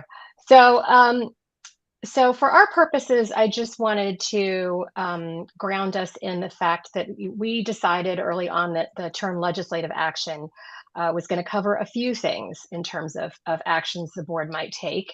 That could be pursuing legislation for changes in statute, as well as advocacy for specific action, advocacy to either the General Assembly or to relevant state agencies or other organizations. And then I also want to emphasize again that this is for discussion purposes, so we're not asking for a vote or decision on any of these items. And I'm happy to answer questions about any. But in the interest of time, since you have the full document with all the legislative suggestions, the staff recommendations, as well as our notes, I'll just be walking through the suggestions for which staff are recommending the board take legislative action for the 2026 session. Of course, if members have questions on any of those that are not recommended for action, I'm happy to cover those as well. So, and I just want to say that most of the ones that are not recommended for action, generally speaking, fall into a few major buckets. One of that might be insufficient information, whether it's the fiscal impact or the impact to policy implementation. It could be an impact on a specific group or organization. Our notes do include, if that's the case, the mechanism by which we would gather or could gather more information to inform a future decision. So whether that's a planned study, research that's planned or underway, there might be a work group that's currently addressing the issues. We might be expecting results from pilots, or just simply needing more time for full implementation of a component. Would give us the information that we might need to address it in the future. A second bucket would be need. Some actions or activities supported by some suggestions that you'll see here are not precluded by statute. And so as such, staff felt that there wasn't really a necessity for statutory change. And then, of course, there are suggestions that might be in opposition to either a blueprint goal, intent, and that is the reason staff would not recommend legislative action for those. So let's move on to Pillar 1. The suggested legislative suggestion is in regard to pre-K capital requirements for the blueprint. And the suggestion is to advocate for additional capital funding to reflect blueprint requirements for pre-K. And staff recommend the AIB provide a letter to the Interagency Commission on School Construction, or the IAC, and that would address and support the need for sufficient capital funding to support blueprint requirements. Just two notes here for the board to be aware of. The IAC is currently required to prioritize pre-K funding requests, And there's access to no interest loan funds available to private providers through the Child Care Capital Support Revolving Loan Fund. And applicants through this program can apply for no interest loans to cover facility construction, renovations, improvements, or repairs. I'm going to move on to our next recommended action, which is in Pillar. Thank you for your patience. Pillar 2 on teachers and leaders. There are 2 legislative suggestions here in teacher preparation and certification for which staff have recommendations for action. We flagged that both of these are new or received after the Blueprint Comprehensive Update process was completed in July. And I also note here that we've received these suggestions from the Maryland State Department of Education, or MSDE. And the first is to modify out-of-state teacher requirement to pass the EdTPA or NBC to include the option of having 2 years of effective evaluations. And staff recommend that, well, given the current shortage of fully licensed teachers, it seems reasonable to provide another option for fully licensed teachers from out of state. And as a strategy this session, we would seek joint support of the State Board of Education to pursue this proposal. And then the second in this teacher preparation and certification area is to clarify that Maryland teacher preparation programs may offer their own portfolio assessment if the program is either nationally accredited, and the new language would be or Maryland State Department of Education MSDE approved. And we're recommending this technical clarification to the legislation, which was enacted during the 2024 session, to add that candidates may qualify for an initial teaching certificate if they pass a portfolio-based assessment of an MSD-approved Maryland teacher preparation program. Current law allows for a candidate to pass a nationally accredited portfolio-based program, and this would just be a technical adjustment and a fix really to that. And as with the prior recommendation, we would recommend that AIB seek joint support from the State Board of Education. And while this is not technically a recommendation for action this session at the moment, I just wanted to elevate. So this is under National Board Certification area, and it is suggestion B. To remove the requirement for national board certification for new principals, which would currently take effect July 1, 2029. We note that given the lack of available data regarding the impact of NBC principals, and the fact that the AIB plans to study the relationship of principals more deeply with NBC and its impact on student achievement and teacher retention, the findings of this could be available as early as July 2027, and at that time, the AIB would have more information on which to base a recommendation, which could include a delay in the requirement. And we also want to note that we have received feedback from LEAs that educators who are considering becoming principals are concerned about the lack of clarity around the NBC requirement. So these educators could decide against moving into the principal pipeline now. At the same time, LEAs are anticipating and have communicated to us there's an impending school leadership shortage. So the board could recommend delaying the requirement, which currently, as I said, takes effect July 1st, 2029. And this would allow time for the study to be completed and would give more clarity to educators who are currently considering moving into that pipeline. I don't know if Rachel, if you want to add anything to this item. No, I think you covered it well. We can see if anyone has questions. I do have a question. Sure. Yeah, I'm having trouble with the language. I think I know the intent, but it says remove new principals from career ladder NBC requirement after 7/1/29. So that is what was suggested by, that's the feedback that the AIB received, that the AIB consider essentially eliminating the requirement for new principals to be national board certified beginning July 1, 2029. So that is what the request was. Right. I see. Okay. So the Okay. left-hand side is the request. I should have forgot that. Correct. Yeah. So, but what you're saying is that we might push it back, but not eliminate it. This time, based Right. on the lack of information and the Right. need And to then do and the then do this study. study. Okay. I think I'm Correct. completely in support of that. Yeah. Member Robinson? Thank you. Would you mind sliding up to the teacher prep part just before this? I had a question about A. Mm-hmm. Teacher prep, a little bit more. Oh, I'm sorry, teacher prep. Yes. This is, please excuse my ignorance if that's what it is. But so when we're talking about out-of-state teachers, we're talking about like, I mean, I know Maryland has a lot of conditioning certified teachers or conditioning license. We're talking about teachers out of state who already have a full standard license equivalent. Those people, it's potentially saying, let's accept 2 years of effective evaluations. We're not talking about somebody who could potentially be conditional. Correct. Right. Okay. Thank you. Correct. Good clarification. Thank you.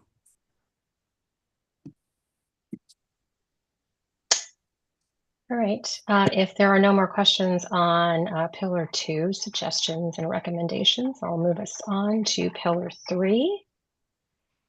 And so we have 2 recommendations for suggestions regarding the Career and Technical Education, or CTE committee. The first is to eliminate the CTE Skills Standards Advisory Committee and assign its charge and responsibilities to the CTE committee. And that would be the recommendation of staff, would be to eliminate this advisory committee and assign the charge and responsibilities to the CTE committee. This is based on feedback from the CTE committee that another body isn't necessary to engage in this work. So that is the first recommendation you see there. And then the second is ensure that the CTE committee includes individuals with expertise in special education, secondary transition, and/or employment training for individuals with disabilities, including those who may require supported employment, as well as employers with the track record of employing individuals with disabilities. Staff note that modifying this committee's membership is a little challenging. The committee is a unit within the Governor's Workforce Development Board. And as such, the membership of the committee is driven by the membership of the Governor's Workforce Development Board, which is determined by federal law. So considering this, staff recommend that the board urge the CTE committee to engage with relevant experts and employers in order to ensure the inclusion of and attention to the needs of individuals with disabilities.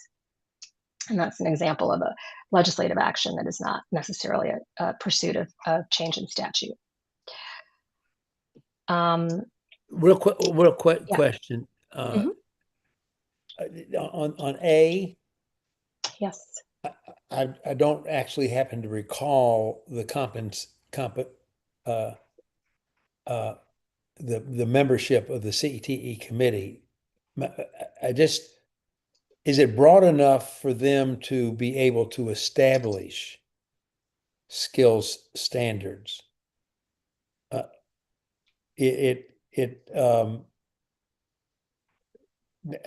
assume that with this what you're recommending, they could appoint a group to come back to them with recommendations or something. It wouldn't prevent that, would it not? Exactly. And similar, they and that's a fair question. I mean, the CTE committee does have experts in various fields, but obviously not in all fields. That's just Right. not possible. That's what was And worrying me. yeah. And so they've also, in doing some of their work reviewing industry recognized credentials, they've brought in other experts to consult with. And so I would think that they would do something similar as they engage in this work to bring then recommendations to the CTE committee. Okay. Thank you. I also see Member Werner's hand. Yes, I just have a clarifying question for part B. So would that also, when we're saying to expand to include these individuals with different expertise for special education, would that mean expanding the membership of the board? Like, because I know that the committee is already established. Would that mean having additional seats on the committee, or would that be similar to what you're saying in part A, having them seek out expertise to advise them? So that is what we are recommending, the AIB staff. The suggestion that was made by special education advocates and others was to literally expand the membership of the CTE committee or change the membership. What we are saying, because that is very challenging, that we would encourage the CTE committee to consult with experts and other experts to as they're in particularly for accessibility and for to address the needs of students with disabilities as they move into post-secondary. Yeah, I agree. That makes sense. Thank you. Thank you. Any other questions at the moment? Okay. Joy. Right. So I'll move on to the next recommendation or suggestion, which is to modify, and that's in the post-career and college and career ready or CCR pathways area. Modify statute to allow all students to have initial access to post-CCR pathways per the dual enrollment policy after the blueprint is implemented. I'll note that this is a suggestion from MSDE communicated to us after July, and it's staff's recommendation that in joint policy number 1 on dual enrollment, the board codify the initial access provided for students who are not yet CCR and make this option permanent. Rachel may want to add something to this discussion, but you'll be discussing this later in item, checking the agenda, 9. Yes. When discussing revisions to your joint policies with the State Board of Education. Rachel, I don't know if you want to. I will just add that, I mean, essentially in the joint policy number 1, there is a provision that students who are not yet college and career ready will have initial access to post CCR pathways. And the suggestion that we are making is to essentially make that what is in the policy around initial access, to codify that in statute and make that permanent. Under current law, the once the AIB determines that the blueprint is fully implemented, only students that are college and career ready will have access to the post CCR pathways. So this would be a way to provide some initial, what we're referring to as initial access for all students to post CCR pathways, while still ensuring that the focus for the blueprint is that we are ensuring that all of our high school students do achieve that CCR standard while they're still in high school. That will prepare them for success in whatever they choose to do post-secondary. Could you define initial access? Initial access has been defined by the State Board of Education to be 2 courses in 2 courses.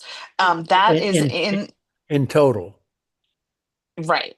Not 2 courses a semester, but 2 courses Correct. Okay. All right. Correct. Fine. But that is not this is getting into more detail, but we would recommend not codifying that, but codifying that they would have initial access, and that initial access would be defined by the state board or the state board and the AIB, however you want to define it, so that if there in the future there's a desire to change what initial access means, that could be done without having to go back to the General Assembly. So I just that's a offer, detail. I just offer this thought. I think it would be a mistake not to have some clear constraint on the number of courses students could take. If you just leave it, I mean, otherwise it diminishes the importance of the CCR. I mean, if kids can start, if they can do early college without CCR to the full extent, that's not a good thing. So, in my opinion, so I think we've got to have some limit on what, I mean, some definition of what we mean by early access. I agree with you. Okay. Member Lynch. Yeah, I agree with Member Kerwin that I think what we how we are conceptualizing early college or dual enrollment is really important, because I think we don't want to put students in a place where they are taking courses that do not have long-term benefit for them. And benefit being sort of an operative word, because I think there is certainly a case to be made that if you are making exploration choices now and finding out what you like and don't like, there is definitely long-term benefit for that. And so I don't want to undermine that. The way I read early college here is more about not more courses, but a defined pathway of courses that you can start on earlier, in maybe 9th or 10th grade, that builds to something more long term instead of like a smattering here and a smattering there. And I know I've said it before, but I do think it's not for this conversation. But sort of dual enrollment for the benefit of what I think continues to be something that we struggle with, especially as we continue to make sure that students have college and career pathways, that we are also not discouraging exploration by not allowing the opportunity for sort of a tasting menu of things that students might not have otherwise been exposed to as well. So that's a really hard challenge to kind of find that balance, that we are not being wasteful with very limited resources, but we are also not being overly restrictive. Thank you. Yes. Member Werner. I completely agree with that. I think that this does allow that exploration. And I also agree that there probably does be a definition for that, so that LEAs can keep track, for lack of a better word, of students who are in that initial like exploration who might not have CCR yet. And that leads me to my question. So where does this tie with the funding associated for CCR? Because my understanding that the intention was that students who are demonstrate their CCR, that there is funding tied to those students to then support them on those post-CCR pathways. So if we're allowing students to start a pathway or explore a pathway prior to achieving CCR, where does the funding fall with that? So the funding to support CCR is actually provided, as you said, through the the new CCR formula, which provides certain amount of funding for each student that meets the CCR standard. There is also funding in the foundation for every single student to support becoming CCR. And so for those students who are not yet college and career ready, the initial access could be funded out of those funds. And then the additional access, which is more than what we're talking about for initial access, could be covered by that additional CCR funding for students that meet the standard. Okay. Any further question? I was just clarifying, so that would mean that this wouldn't put an additional financial burden on LEAs to expand. That is not the intent. Correct. Thank you.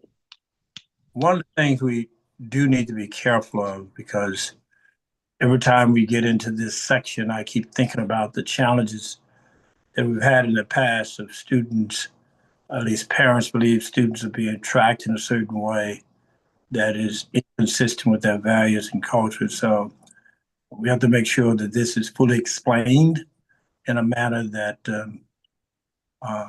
the average parent out there can fully understand what we're talking about here. Because a miscommunication on this could be really counterproductive. Executive Director Heiss,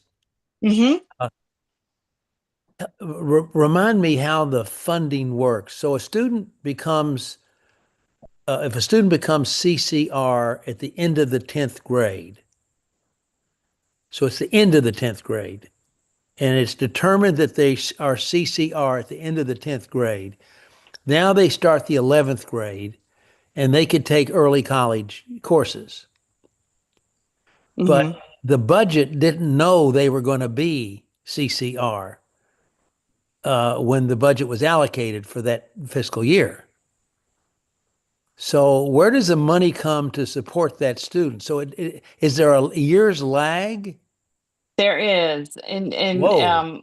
that is the case for all of our education funding formulas. Right. Not just for CCR. I They all understand that, but lag. that's a pretty big that could be a significant amount of money that's So one of the reasons that that joint policy number 1 was adopted in the first place was recognizing that the funding and the definition of what college and career ready meant had not caught up with the districts yet. And so recognizing that there did need to be both a reasonable number of courses that we wanted all students who were college and career ready to have access to, but at the same time recognizing that the districts were not receiving funding to support the number of students that were meeting the CCR standard. So that is why we have joint policy number 1.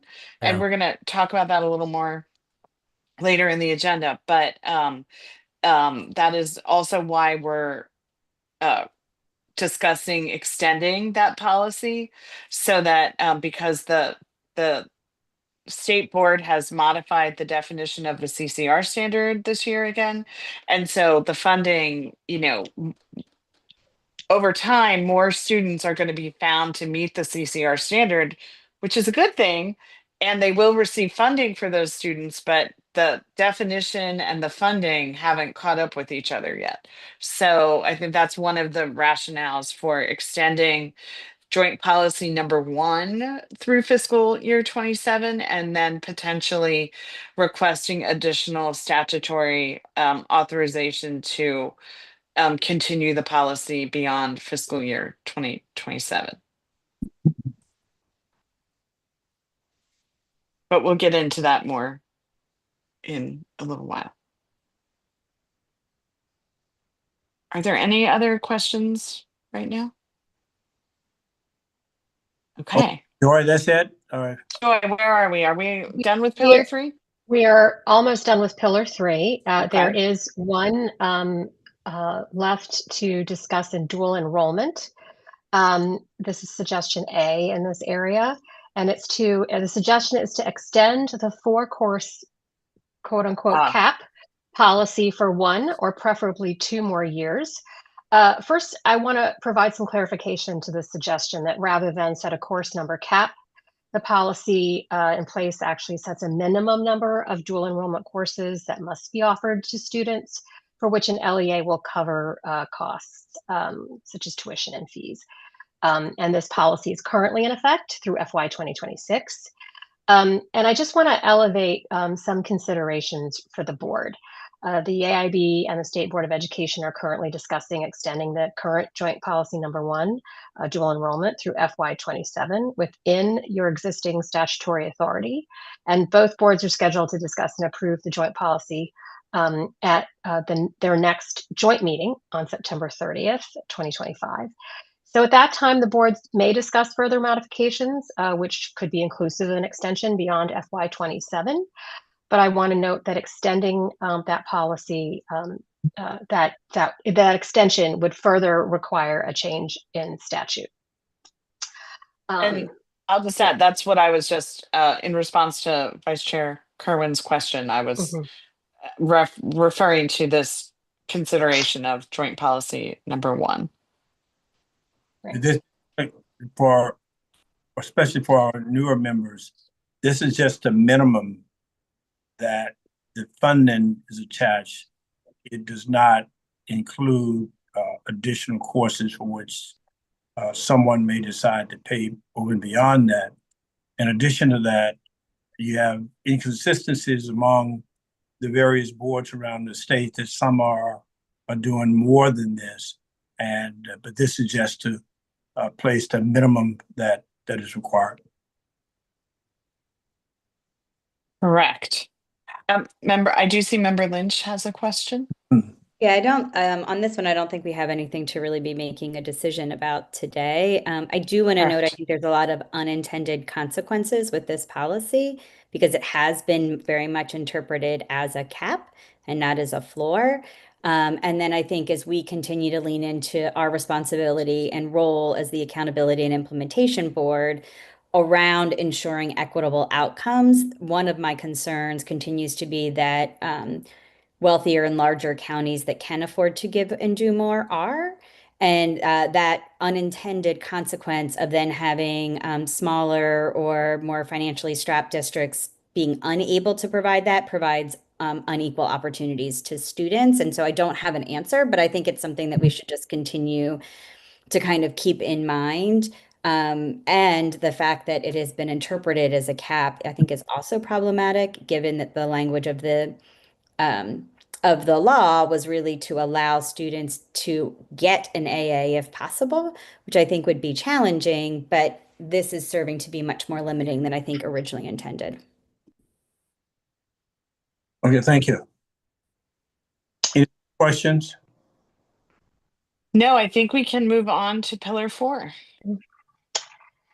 So in Pillar 4, there are no explicit staff recommendations at this time, but I just want to point out that the 2 suggestions here that you see under the compensatory education formula, with regard to how the comp ed formula is calculated, and the second one there be extending the hold harmless provision for the certification through the community eligibility provision, or CEP, that for both of these, the Governor's Office for Children's report on the neighborhood indicators of poverty is due for release on October 15th. And the AIB is statutorily required to review this report and make recommendations based on its findings by December 1st. So staff's recommendation at this moment is just to note that this area is pending our receipt of the final report. And then finally, Pillar 5, there is one recommendation here. As you're well aware, the consolidation of a number of required reports have been requested by LEAs, and we took care of a number of them at a prior meeting, but some are statutorily required, which is why this suggestion is here. And specifically, one of the reports that was suggested for elimination or consolidation was the technology report. And that's due every year on the 15th for prior year data, detailing what LEAs are spending on technology for students and on digital devices, et cetera. And we are recommending that I want to say that we're open to making this report less frequent, but we did want to check in the interim between now and your October meeting to see exactly. So it's MSDE is using it. I know legislators are very interested in it. We just like to see what they're using it for, and do they really need, all these folks need this on an annual basis? Maybe our recommendation in the 26 session might be to reduce that to a biennial report, but I think we'll be able to expound on that a little better at your October meeting. Yeah. And that brings us to the end. Okay, thank you, Ms. Schaefer. Further questions? Let me go back to make sure that we were fully clear with this. Based on our prior action, all of those items for which AIB are responsible in terms of report we've either consolidated those or changed and are suggesting changes that would be more accommodating, as I recall. And there may be some outside of our mandate for which there's still question about. Have I got this right? That's correct. Are you referring to reports Yeah. specifically? Yes. Yes, correct. We made a number of changes in the comprehensive plan update that we had the authority to make without requiring legislation. And then this is the only one within the AIB's authority that, or, responsibility that we have a recommendation for. Gotcha. Okay. Thanks, Ms. Schaefer. Any further questions or comments? If not, Madam Executive Director, go back to you. On to the next item. Item 6 on the agenda. This is related to the career ladder submissions for 2025. We have an update for you, and then we also have recommended several approvals. I am gonna turn this over to Rachel Amstutz and our policy director, and Libby Diamond, who is our Pillar 2 analyst, to review the process and where we are. Perfect. Good afternoon again. This slide details a little history of where we are in the year. So by July 1, each of the 24 districts owed us their career ladders and pilot applications if they planned on submitting a pilot application for this year. All LEAs did submit their documents, and among those, we received 4 pilot applications. We are in the middle of the review process. As you might imagine, it takes a little bit of time to read all of these and to compare them to the requirements of the law. So each submission is reviewed by multiple AIB staff so that we make sure that it is seen by multiple eyes and that more than one person is comparing it to the checklist of requirements. We did prioritize the plans with the pilot applications this year because those pilots are taking place now. So we wanted to get feedback to those districts in a timely manner and make sure that everything looked good and it was in compliance with the requirements for the pilot. The process for feedback after we review them, we do internally meet and talk about each career ladder submission and the rubric, and then we determine whether or not revisions are needed. If revisions are needed, the LEA team receives guidance on those. They submit, provide us that back, and then we go through the revisions, and then we continue that until we feel that it is ready to bring it forward to the board for approval. Would you want to draw attention just to this process? The LEA submission process and the reviews in particular are ongoing. We are still reading submissions. Some are very, very lengthy, and there's a lot of nuance and detail that we need to go through to make sure that we're reading them thoroughly and giving accurate feedback. The AIB will present them for you beginning today and continuing until we get all of them across the finish line. And so that may take some time. We anticipate that we'll be back in October and in November with additional plans to review.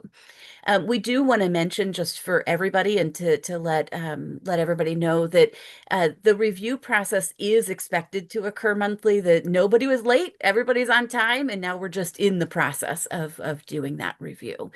With that, I'm going to pass it over to Libby Diamond to give you an update on which counties we're able to bring you today and where we're at with our review of all of the submissions. Thank you, Rachel. Okay, so today AIB staff is going to bring 3 plans to the board for potential for approval. Those include Anne Arundel County Public Schools, Caroline County, and Kent County Public Schools. Just a little bit of a word about some of the strengths we saw in career ladders that we're going to be bringing to the board today. Overall commitments to really thinking about what level 4 roles look like at the school level, and really reimagining what these teacher leaders look like through new roles and responsibilities. Also, a commitment to increase professional learning. So from level 2, teachers on the career ladder at level 2, 3, and 4, how are we developing our teachers so that they have the skills and knowledge to be teacher leaders and to coach other teachers while also having that consistent time in front of students as well. And then again, just this overall commitment to thinking about where these level 4 positions are most needed in our districts and how we support getting level 4 teachers in these school buildings through the selection and hiring process. So those are some of the things that our team was really excited to see in these career ladder submissions. We are going to suggest 3 county pilots for the lead teacher level 4 pilots for approval this afternoon. Caroline County, Kent County, and Dorchester all have submitted pilot plans to pilot level 4 lead teachers. These counties are really thinking about what does this role look like and how do we balance their schedules to really make this work, to have the most impact on teachers and students. And they're starting small, right? Some of these counties are going to try one out in a middle school or a high school. I think Kent does have one in elementary, middle, and high school, but really, they're taking the leap to try these on, and I think that that's really exciting. I will go back to Anne Arundel County for a moment. They have really been at the forefront of this level 4, and they are launching level 4 this year across elementary and secondary schools. And so we are going to really look to them for more insight as they implement level 4 so that we can provide more technical assistance to other counties as they pilot level 4 and are thinking about level 4. I'll pause there. Is that a recommendation at this point, Ms. Simon? I think so. Executive Director Heiss. Okay, this for which counties on this one? For the pilot? So we have 2 motions for you. The first motion is to approve the full career ladders for Anne Arundel County, Caroline County, and Kent County. No. We're going to do them individually. Okay. So let's go in alphabetical order. So the first motion would be, and I can read this, after reviewing the AIB staff's recommendations, move that the board approve the 2025 career ladder plan submitted by Anne Arundel County Public Schools that has completed the review process and met all required submission criteria. I so move. There's a second to the motion. I'll second, but I have a question. Okay, we're coming to the moment. Okay. Approved. We have a motion and a second to the motion. Any unreadiness? I hear one. Let's go to that, Vice Chair Curran. Okay. So how many steps in the ladder are we approving today for Anne Arundel County? Is it the full, all the way up to professor? No, that's what I thought. So please. Go ahead, Libby. Sure. Yes. So we asked LEAs to submit career ladder plans 1 through 4. Okay. And for So we're only going to 4, level 4.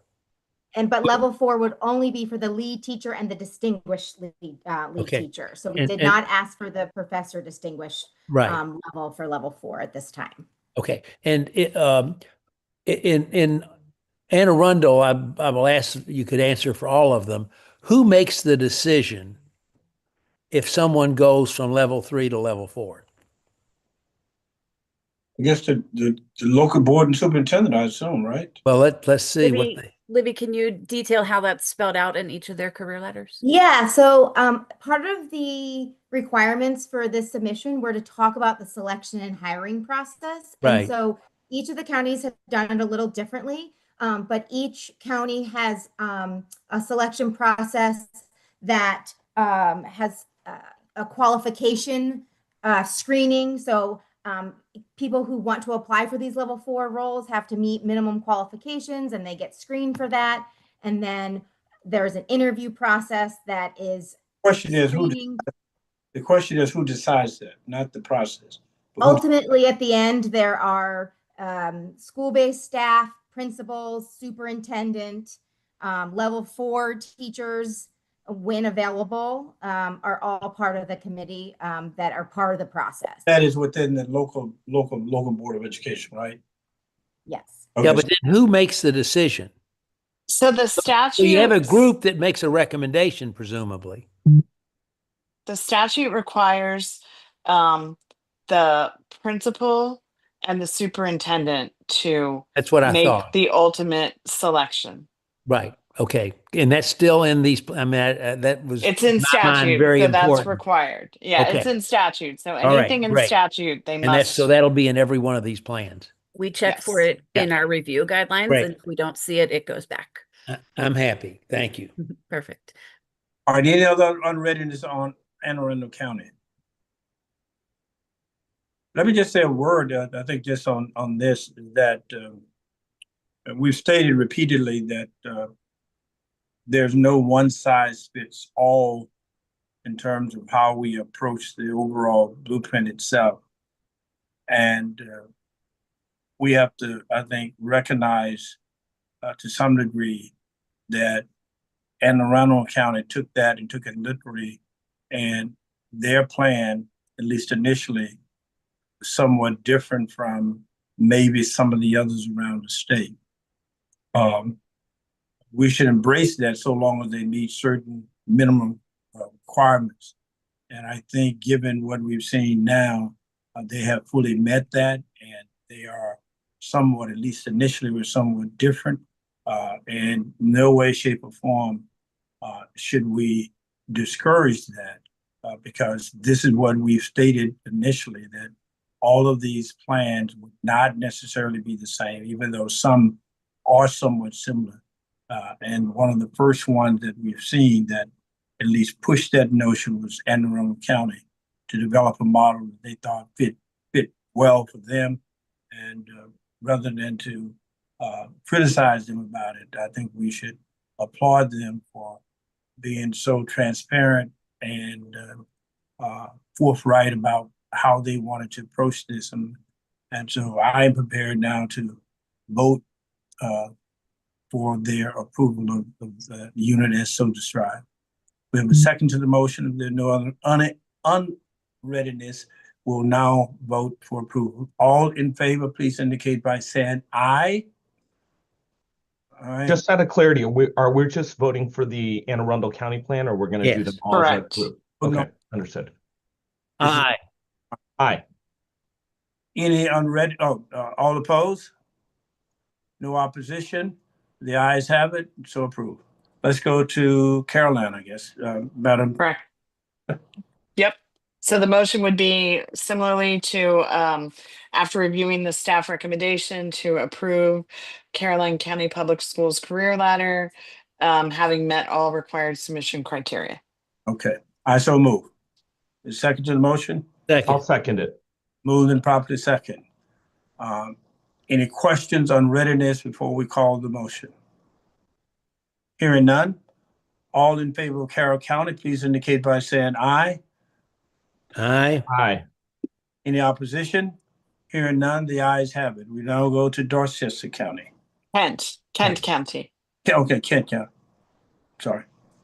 That's all right. So again, after reviewing the AIB staff recommendation, move that the board approve the Kent County Public Schools Career Ladder Plan 2025 Career Ladder Plan, having met all required submission criteria. I so move. The second. Second. Moved and properly second.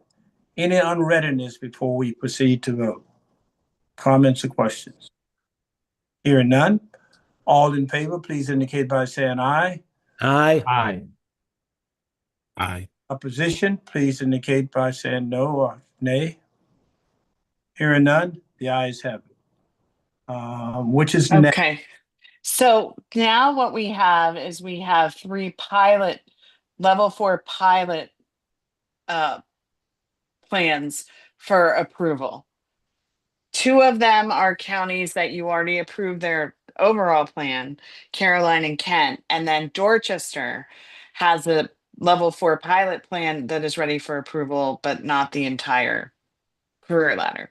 So we can either do one motion for all 3 pilots, or you could do a separate motion for each one. Quick second, because they're somewhat different. Let's go through that. All right. Okay. So, so again, in alphabetical order, after reviewing the AIB staff recommendation, the board moved for the board to approve the level 4 teacher pilot plan for Caroline County Public Schools, having met all implementation requirements. I so move. There's a second to the motion. Second. It's moved and properly second. Any unreadiness before we vote? No unreadiness. All in favor of Carroll County's pilot plan, please indicate by saying aye. Aye. Aye. Any opposition? Hearing none, the ayes have it. So approved. Let's go to the next one. The next is Dorchester County. Move that the board approve the level 4 lead teacher pilot plan for Dorchester County, having met all implementation requirements. I so move. There's a second to the motion. Second. Moved and properly second. Any unreadiness? Just a question. This is a challenge going through and approving the pilot program without having approval of their full career ladder, or? We gave this option because for some districts, they do have a significant amount of feedback to their plan. And recognizing that they wanted to start these level 4 pilots at the beginning of the school year, we wanted them to have the opportunity to be able to do that if possible.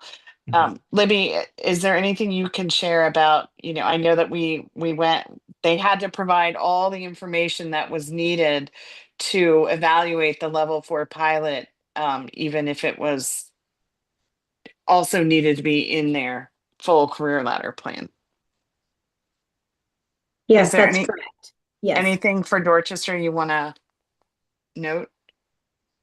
No, and Dorchester explained the selection process they used to hire the one pilot teacher. They talked about the time allocation, how that teacher will spend their time, how they will measure impact of the pilot. And so they completed the necessary pieces for our pilot application. Okay. Anything further, Mr. Manco? No. Okay. All right. The motion now is for, was it Dorchester? Correct. All in favor, please indicate by saying aye. Aye. Aye. Any opposition? Hearing none, the ayes have it. Thank you. The last pilot is for Kent. After reviewing the AIB staff's recommendations, move that the board approve the Kent County level 4 lead teacher pilot plan, having met all implementation requirements. Okay, I so move. Second to the motion. Second. But moved and properly second for Kent County. Any unreadiness? Okay, no unreadiness. All in favor, please indicate by saying aye. Aye. Okay. Any opposition? Hearing none, the motion is so approved for Kent County. Back to you, Madam Executive. Thank you. Thank you. I just wanted to just very briefly on the slide that is there in front of you, I just wanted to note that staff is continuing to review and provide feedback to LEAs on their career ladders and request revisions. And as Rachel Amstutz noted, we're reviewing, as we receive revisions, we're reviewing all of that on a rolling basis so that we can bring you whatever is ready to be approved at each board meeting. There are some LEAs that have not reached final agreement with their union, and so they do not have a final submission for staff to review. So understandably, we are reviewing those that have been agreed upon before we turn to those that are not finalized. Okay. Thank you. Thank you. I'm not sure, I don't know what the next slide is. Is it something we, Career counseling. okay, great, okay. If there are no more questions on career ladder, I think go item 7. which is the career counseling MOU update. And for this, I'm going to turn it back to Rachel Amstutz. I'm actually going to pass this one right to Ms. Gretchen Cheney. Sure thing. Hi, everyone. This is just an informational item to give you an update on career counseling MOUs. This slide talks about the requirements. All counties need a current and approved career counseling MOU on file with AIB every year. And that's one of the requirements to recommend release of LEA Blueprint funding.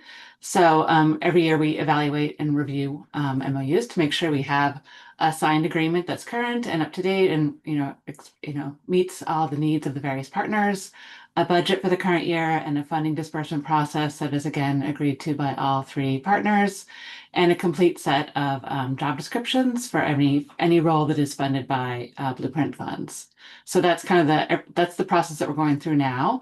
And the next slide discusses the timeline. Gretchen, could I put in one Sure. limitation to that first comment? Typically, we do approve these by July 1st of every year. This year, we did extend the deadline to September 2nd. They were all due, and that's due to a delay in the LEAs and career counseling partners receiving their allocations. So we have received the vast majority. We're going to tell you about that on the next slide. But I just wanted to note that there was a little bit of a delay this summer that has led to this kind of starting here in September that we'll be bringing these forward to you.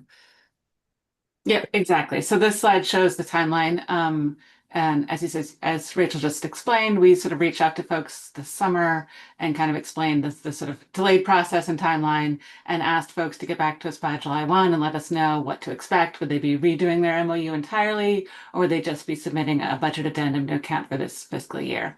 And then, as Rachel implied, the funding allocations did not get released until August. So it still left a pretty tight timeline because our deadline was September 2nd. So we've been in the process in the last few weeks of collecting MOUs from folks, and we've not begun the review process, but we will be doing that next and shortly to get those two sort of working towards that December 1 deadline of being able to warn any LEA at risk of not having Blueprint funds released. So that's part of the process. So we are going to bring recommendations to you, the board, at the next 2 meetings, October and November, to move that forward. So the final slide will show you our numbers to date.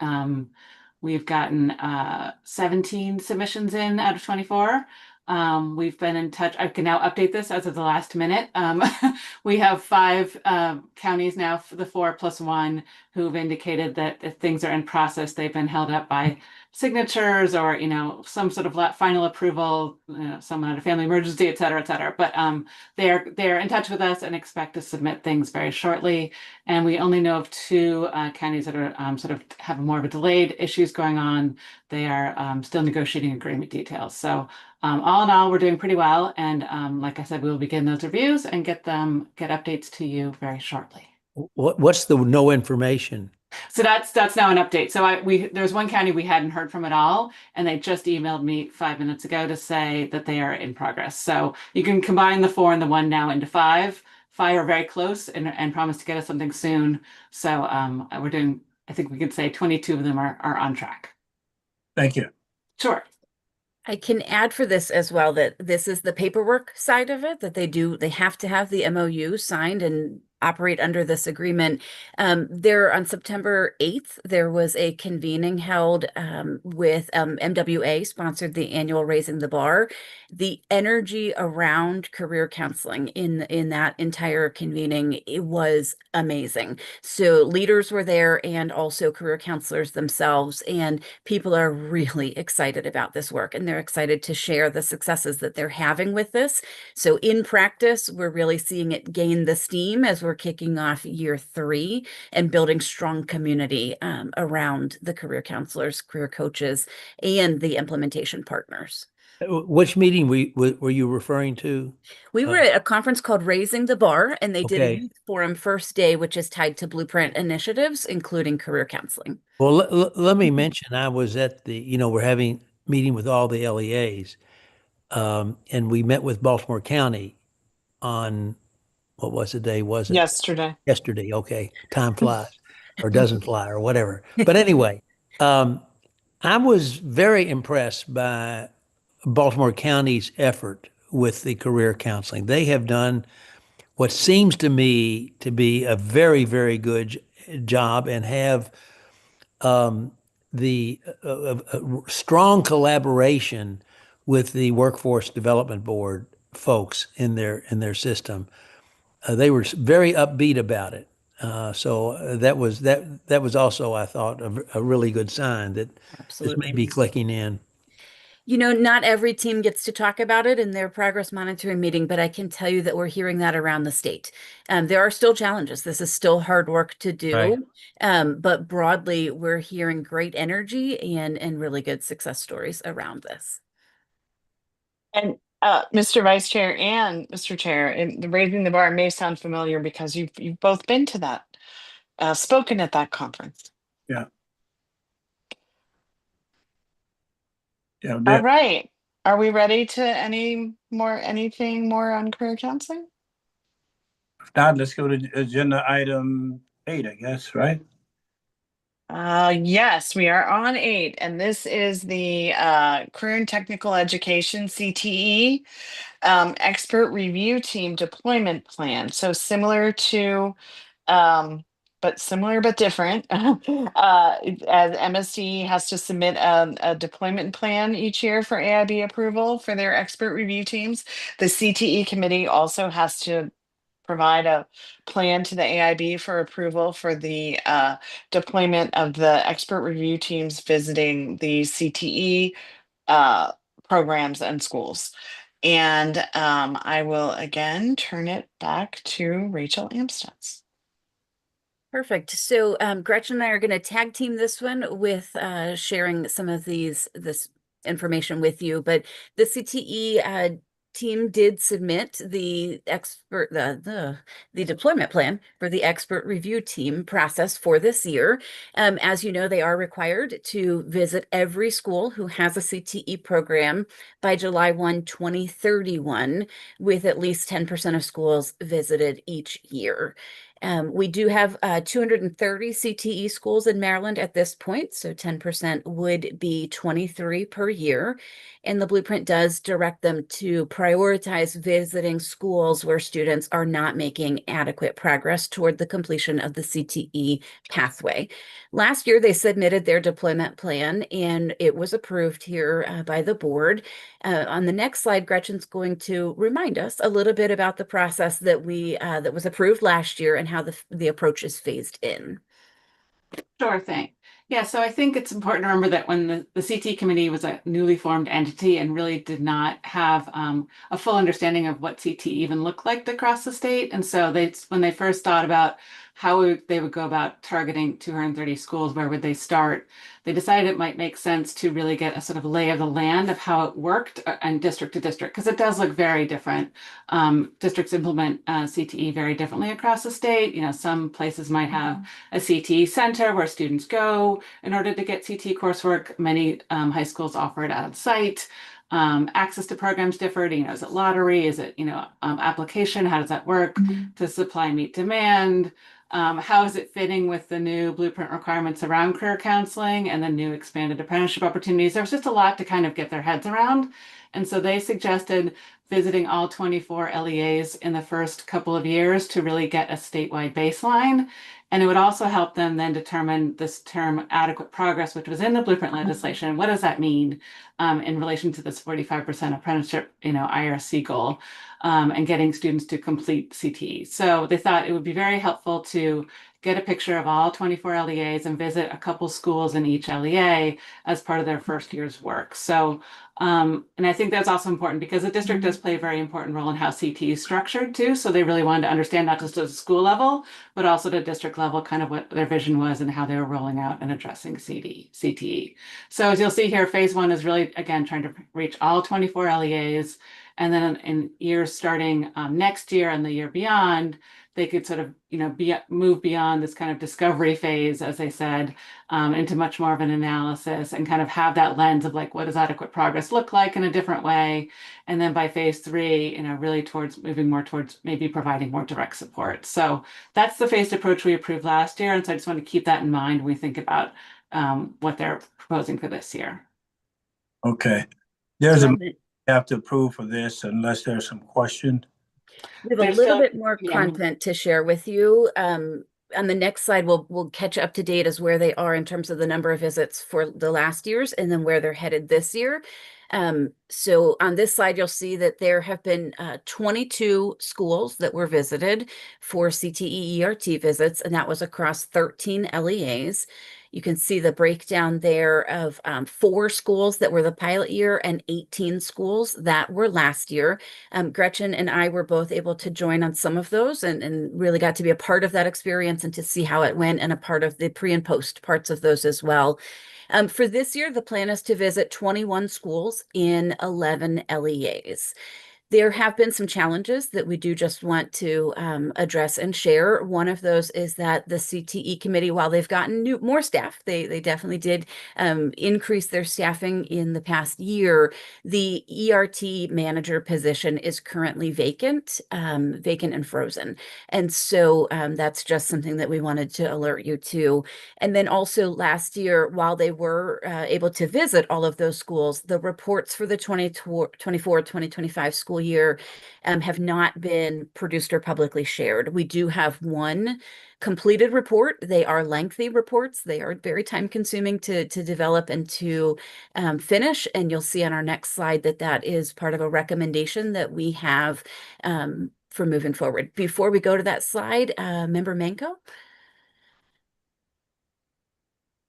Yeah, I just feel like I'm having deja vu because I feel like we've had this similar conversation before, a couple months ago or a year or so ago, with just the general expert review team process. And, I think once again, it seems like we are pretty far behind in terms of like the pace that we need in order to meet our goals. And just wondering like what the path forward is for catching up.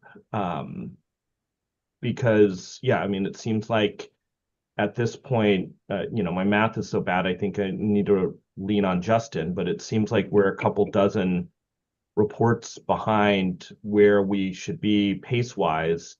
Unless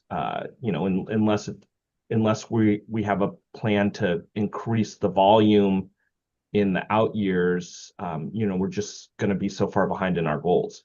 Well, I agree with that assessment. And the question that I had was whether or not we are asking too much in terms of what it is that we're actually looking for. And when you look at all of the requirements that we have indicated we should have performed, the feedback and all the things that individually, when you look at them, are worthy, but comprehensively, when you look at all of them together, it's a great deal. And so unless you have an extremely high number of additional people engaged in this and still maintain this level of detail, it's going to be pretty hard to make a significant dent in what you so rightly have noted here. So I think at some point we have to come back to fully address that, because I don't see how we can significantly enhance that number given the way we've outlined the methodology and the things that we expect to be achieved in these visits. So one or two has to give. One point I can make is that in the pilot year, that year, they specifically mapped out the out years that you're talking about, Dr. Manko, to account to make up for doing only 4 visits that pilot year. So we're behind. The goal would be 23 each year. This year, they're down 2. And last year, they did 18, so down 5. So luckily, we're not down. They did plan to do, I believe it was 36 every year in the out years, but that doesn't diminish the concern for, is that possible? Can they do But that? if that's possible, that's still insufficient, and I'm not sure if that's possible. Right. Yeah. But also, isn't the number that we need to do overall, that's all in statute, right? So we would need to go through, and there would need to be we would need to go to the legislature for a modification if we wanted to Correct. trim the number of ERT visits that we wanted to do over the 10-year span. Correct. Yeah, but the statute doesn't tell us how they should be performed in sufficient detail, does it? No. No. No, it does not. Okay. Yeah. Yeah, I tried to put my hand up, but the thing isn't working right now. I have a different concern, and that is the reports are useless if we don't hear what they have to say. Yeah. So the fact that, they've done the visits and and we don't have the information. And it's not just with the CT. It's my understanding is the MSDE visits also haven't been posted.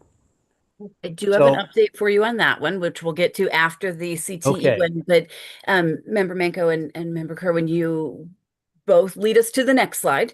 Okay, good. Some recommendations for how to move forward with their deployment plan this year. We do recommend approval, and we'll read that motion momentarily, but essentially the work does need to continue.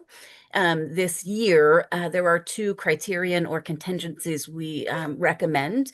One would be that they establish that process to provide timely feedback to districts and schools after the visits, provide all CTE visits to the AIB, and post them on the CTE committee website. So we'd like to work with them to figure out what a reasonable timeline is, similar to what we did with MSDE in that report timeline process.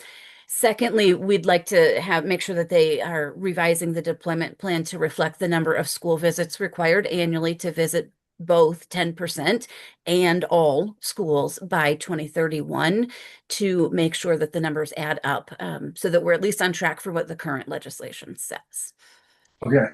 I can just add too that we have spoken with the CTE committee, and they are working diligently to produce those reports now. So it's on their radar. They know they need to get it done. They are hopeful they will get those posted sooner rather than later. So Okay.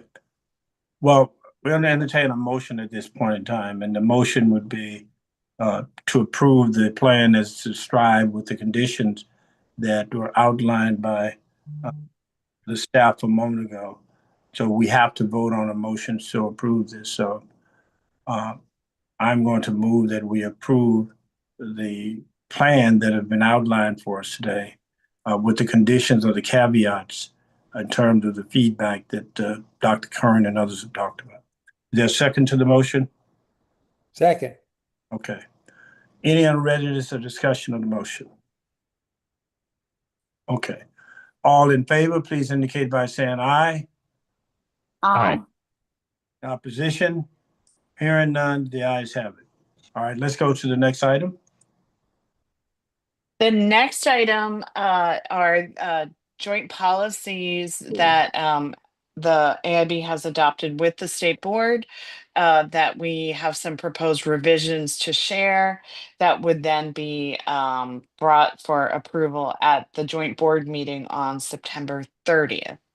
The first policy, oh, I'm sorry. I apologize. We were going to give a quick update on the MSDE ERT. Yes, thank you for mentioning that. We'll be super fast on this one. Thank you, In Rachel. July, the board approved the MSDE ERT deployment plan with a few contingencies in there. One of those was the receipt of the actual school list. There was a projected list, but once they received the new data in from MCAP, they were able to revise that. On this slide, you'll see an update that they did complete that task and have provided a list. In reviewing the methodology, now that middle schools were added for this year's visit, the list needed to be revisited. We had a prior agreement in the first year to not visit all of the schools, like pre-K to 2, we're not visiting yet because we don't really have MCAP data to send us to them. We also were not yet visiting specialty schools, whether they were special ed or CTE or a more of an alternative behavioral type of school. So MSDE did provide us with a list. We've gone back and forth to reinstate that part of the methodology so that for this year, we will continue going to comprehensive elementary and middle schools based on reading and math and the other methodology. There's 6 buckets in there. I can provide that again if you want any review on that. They also are visiting JSUP schools this year, the Department of Juvenile Services. We are going to work with them for future years to consider another bucket, if you will, of schools that will include those schools we've not been going to date. Special education centers, the CTE centers, and alternative schools for behavior and pre-K to 2. So we do have this list. The list is posted on the website, and schools were notified a couple of weeks ago about the list and who would be visited. And MSDE is in the process of standing up the expert review team members, the trainings, and getting them out in October. We also had some contingencies related to an inclement weather plan, and they are working on that, and we will share that with you as well once we have that. Any questions on MSDE ERT deployment plan? You had a further follow-up, Vice Chair? Oh, you're on mute. Yes. You're on mute. No, he does not have Okay. no follow-up. Okay. I Okay. can raise a question on it. All right, then. Thanks very much, as I said. All Okay. right, the next item then. Yes. So as I was trying to say, so we have 2 joint policies that there are proposed revisions that we want to share today. And these 2 policies will be on the joint agenda with the State Board of Education on September 30th for discussion and approval. The first has to do with the joint implementation policy number 1, which is related to dual enrollment. And we had a fair amount of conversation about this earlier, but essentially this policy is currently in effect through the current school year, the 25-26 school year, fiscal year 26, and it provides the minimum of 4 dual enrollment courses that every student who is college and career ready across the state would have the opportunity to enroll in each year. And you can see there, and the chair mentioned earlier, LEAs do have the option to cover additional courses for students if they choose, and students can also choose to cover the costs for additional courses. But those at least 4 courses have to be provided as an opportunity to every college and career ready student. The statute gives the AIB and the state board the authority to set this minimum for 3 years in fiscal 25, 26, and 27. The policy currently covers 2 years. And so there is the ability to extend the policy through the next school year without requiring legislative action. And that is the proposal. And the document itself is available to board members and to the public. The items that are highlighted in green in that document are the new or changed language, and then there are strike throughs where there's some cleanup in the policy just to align it with what's happened since the policy was first adopted back in 2024. But essentially, the proposal is to extend the policy for an additional year through fiscal year 2027. Okay. So that's the first joint policy with proposed revisions. The second relates to the career ladder, and this is joint policy number 4, which was just adopted earlier this year to allow LEAs to establish those pilot programs for level 4 lead and distinguished teachers. You all approved 3 of the 4 pilots that were recommended for approval just earlier this afternoon.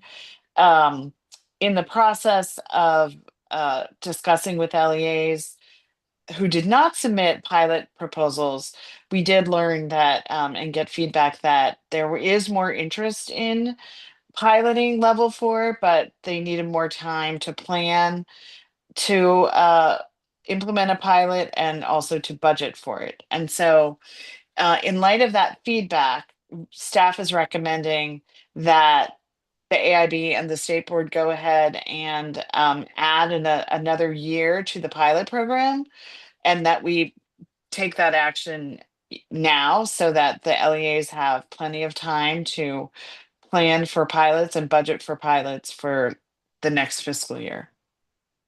So that is the recommendation. All right.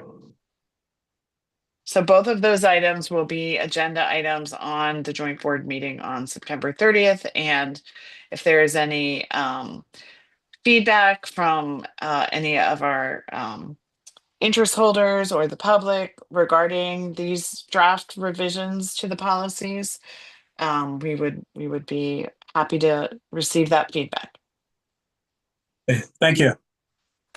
Can I Are there any questions? Member Robinson and then Member Lynch.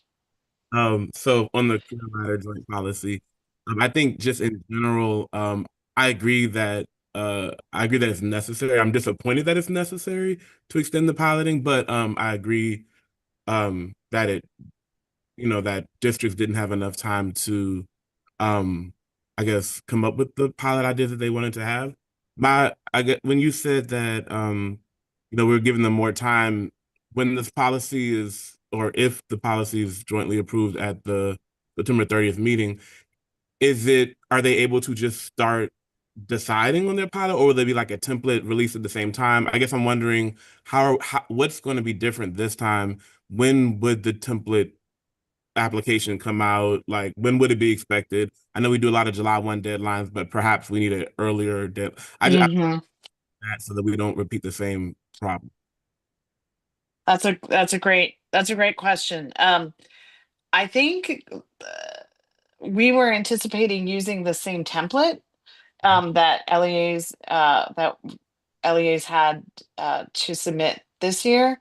There might be some tweaks that we might want to make based on any lessons learned here in the pilots we did receive this year. So we can come back to you even on the September 30th at the September 30th meeting and sort of more definitively let you know if there's any potential changes to that template, but that would not be very time consuming. So I think we'd be able to release a template fairly quickly. And then I think that's another great point in terms of potentially having the pilot applications due earlier in the year so that it can get through the review process and hopefully be approved in the summer so that they could start the school year with the pilots.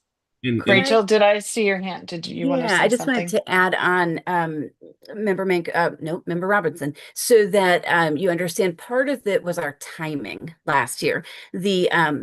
they already had budgets presented when they received the possibility of crafting the pilot. And so we know many who just couldn't do it last year, but are already actively designing and thinking about how they want to do it this year. So we've been in discussions with a few counties who know that they want to apply for next year and will have it and their ideas in there. It was just a little too short notice to be able to get it in on time last year. Thank you. I mean, yeah, I understand that piece of it. That makes a lot of sense. When I guess my last thing is, Executive Director Heiss, you had just said uh potential approval over the summer. I did want to say like maybe a little bit sooner than that, just because planning happens over the summer. So we might if they're going to submit things, it might need to happen before the end of the school year. I guess, yeah, no, that's I think that's fair. I think we do also have the budget sort of situate, so it needs to be, we kind of gonna thread the needle between when the budget is finalized, which is typically end of May, early June, which I think of as summer, but isn't technically. So, yeah, I think we just need to, I think we can talk to the LEAs, try to get some feedback from them on what would be a reasonable deadline. We could also just make it rolling so that, if they could submit it earlier and they know that they, have the funding, they could submit it earlier. And then those that maybe actually need to wait until the board approves their budget, it might be June. Thank you. Sure. Member Lynch. I have some technical questions around the dual enrollment. Because a student can demonstrate college and career readiness in math earlier than in English, if a student meets college and career readiness in math coming into ninth grade, let's say, are they able to take dual enrollment courses in the area in which they have met the standards? Or is it such right now that you would still have to meet in both before you would be eligible for any dual enrollment courses?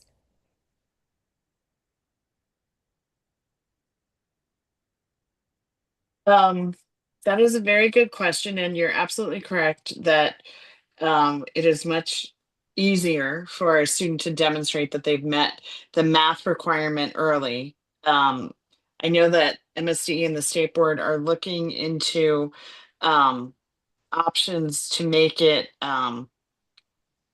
possible for students to meet the English language arts requirement before the end of 10th grade. The challenge is that it's tied to the 10th grade assessment. But there are other indicators that in the state board's standard for CCR, there are other ways to meet that requirement. So I know that they're working on that. I don't want to give a wrong answer, so let us follow up on that. Those students would certainly have the initial access and be able to take dual enrollment in math. But whether they would have access to sort of like the 4 courses only in math, I think might be your question. If that is your question, I think we just would want to Right. Yeah. I mean, I think double check with MSDE. Yeah, I mean, part of my question is the way that you look. I mean, I have sort of multiple questions, but the way that this is, because we know it's turning out to be a ceiling and not a floor, and that is budgetary concerns, and it sort of is what it is.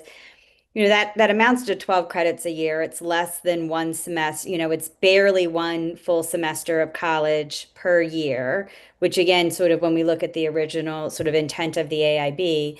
But also thinking about those budgetary concerns, we've heard from some of our LEA partners that it's actually easier to kind of outsource to our community colleges for some of these courses.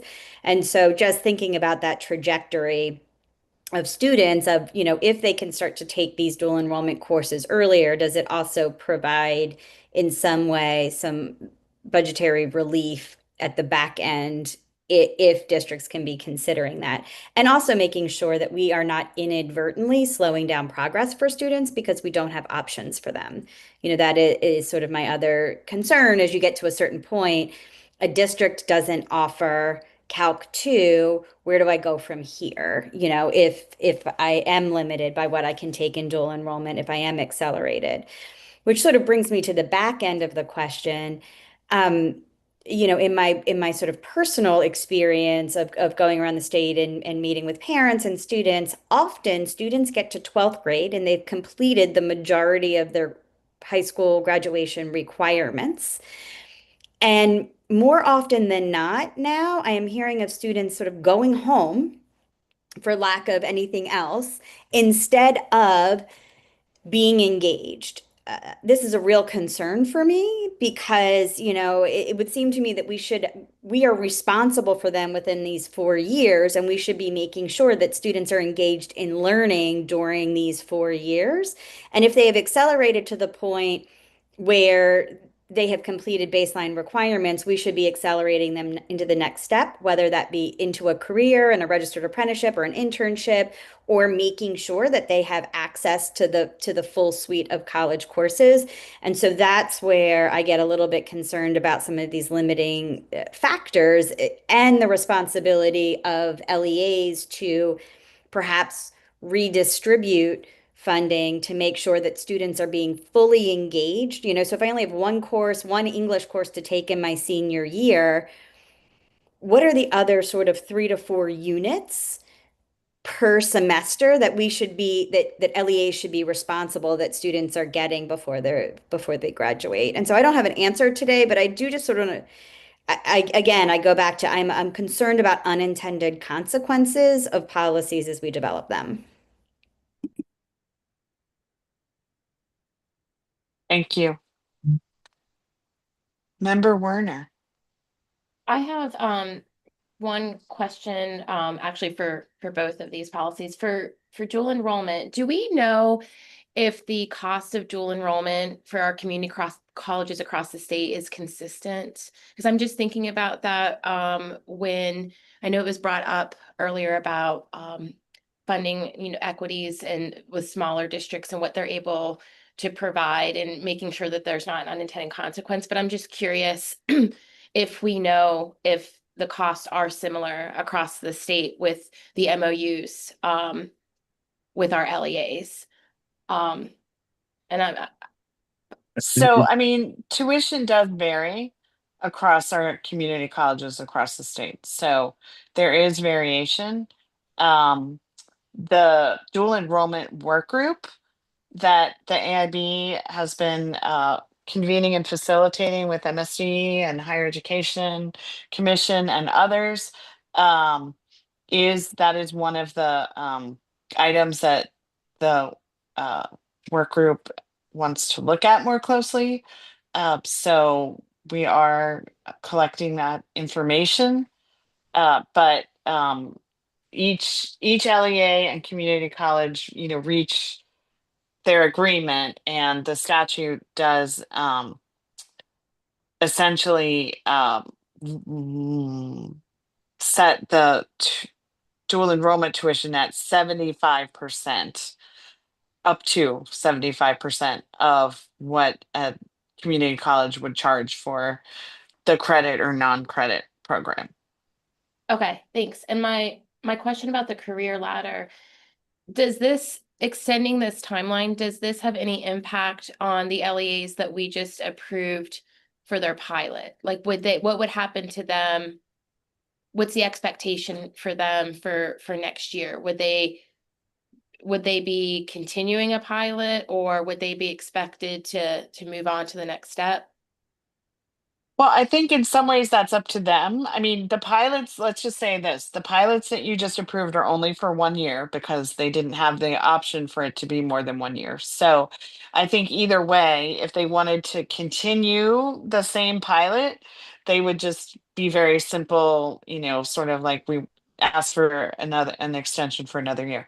They might decide they want to tweak it more based on the experience from this year, and then they might want to change up what they're proposing to do.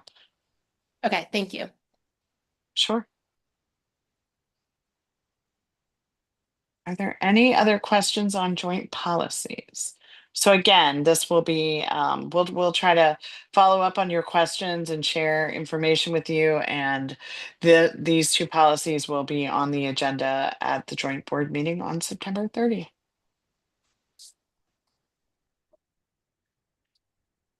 Okay. If the next agenda item, item 10, is should be fairly quick, but we do with member Werner's appointment to the AIB do have a vacancy on our Pillar 3 Advisory Committee, as member Werner was one of the founding members of the Pillar 3 Advisory Committee. So with that, I will turn it over to member Manco and Ms. Amstutz. I can hear. Yeah, excellent. So, oh, do you want to go ahead, Rachel? Nope. No, you can kick us off. I'll kick it off if you'll introduce the new member. Sure. Or nominee. Perfect. So what we did this summer, once Ms. Warner was nominated, we went back to the applications from this past recruitment window back in June, July, and we reconvened the subcommittee of members, which includes member Manco, member Lynch, and member Robinson. And we looked at the available applications for Pillar 3 and those that we had identified as the backups. And keeping in mind the geographic and the diversity of Maryland, we looked at those to make sure that it would still fit with the overall view of all 5 pillars. And we're pleased to bring a nomination before you today. Yeah. So yeah, we as the selection subcommittee would like to forward Miss Adenike and Akintillo to be recommended as the new member of the Pillar 3 Advisory Committee. Adenike resides in Baltimore County, and she currently works as a senior associate at the Annie E. Casey Foundation, but this is a new position for her.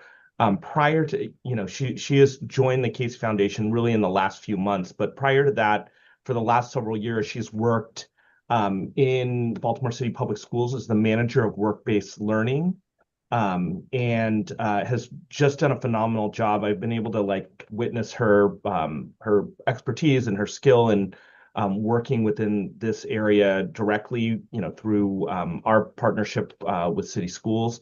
And through during her time in the work-based learning office, her team saw a 400% increase in participation in youth involved in the apprenticeship and internship programs at city schools. So she's highly skilled and has a lot of expertise within career and workforce development. And myself and my other colleagues within the selection subcommittee would like to forward her name as a potential addition to the Pillar 3 Advisory Committee. Okay. Is there a motion then? We want to make that as a motion? Yeah.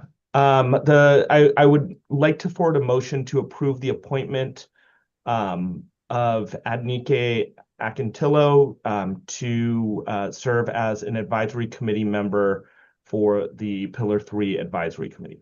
Yeah, I second it. So moved and properly second. Any questions on readiness?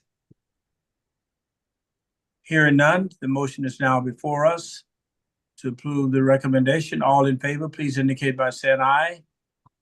Aye. Aye. Any opposition?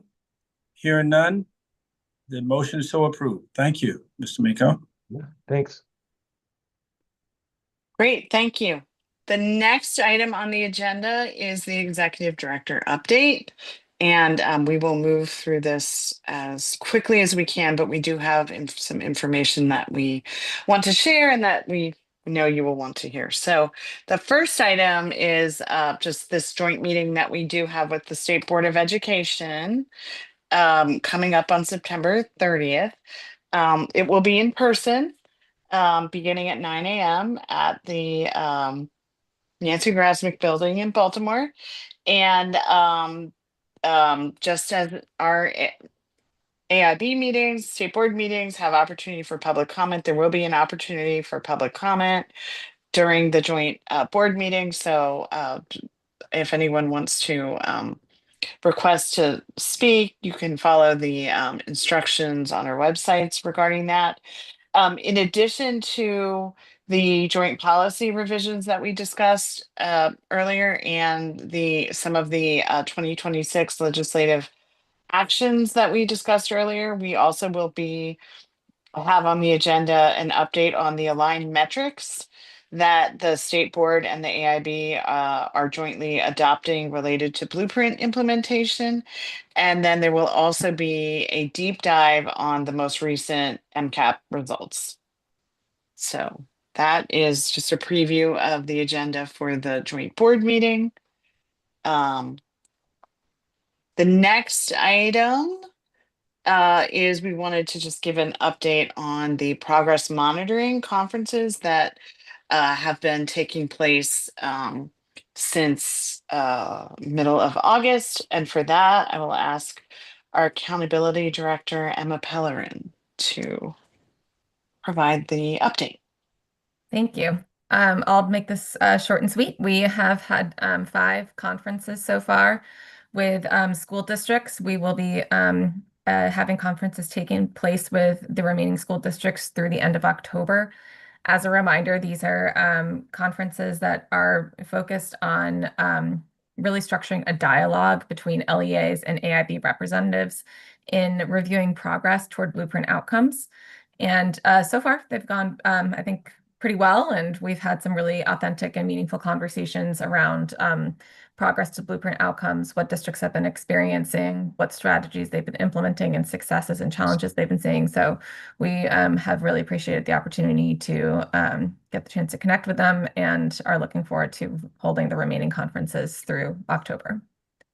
Thank you. And I just wanted to add, and I see Vice Chair Kerwin's hand up, that the board members have been participating in these conferences in addition to AIB staff, along with the superintendent and executive staff and others from each LEA.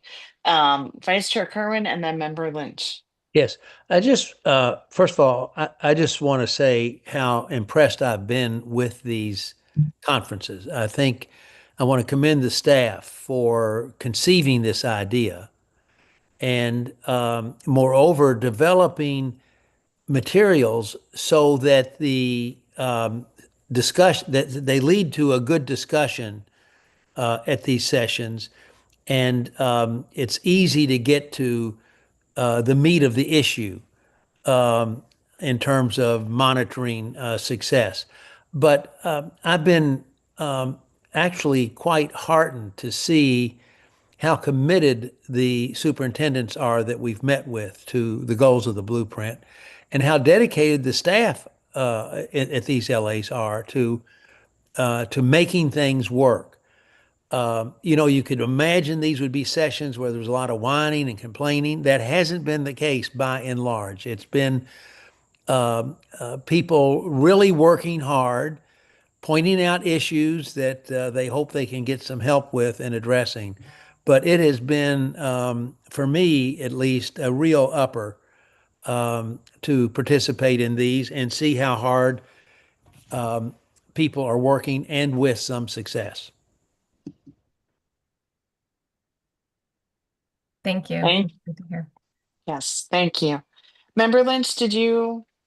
I just want to echo what the vice chair said. I'm really thankful to the hard work of your team to put together in very succinct ways information so that we can have information that we need to engage in an authentic conversation. But I am also really impressed with all of the leaders that have come to the table and their authenticity to share their real successes, their challenges, and just engage in a conversation. It's very helpful to me as a board member to hear what's going well, where there's opportunities, where there are things that we need to be thinking more deeply about, and just it has been a pleasure to be engaging in those really deep and meaningful conversations and having it just not a dog and pony show, not, everything else, but just let's have a conversation around what we can do for the children of Maryland. And it's really encouraging. So I want to thank your team and thank all of the leadership teams that are participating. Thank you. Thank you. Thank you. And I do want to say, I think to that point, you know, both sides wanted to have authentic conversations and not have that dog and pony show, AIB and the LEAs. And so I think that it is very heartening. All right.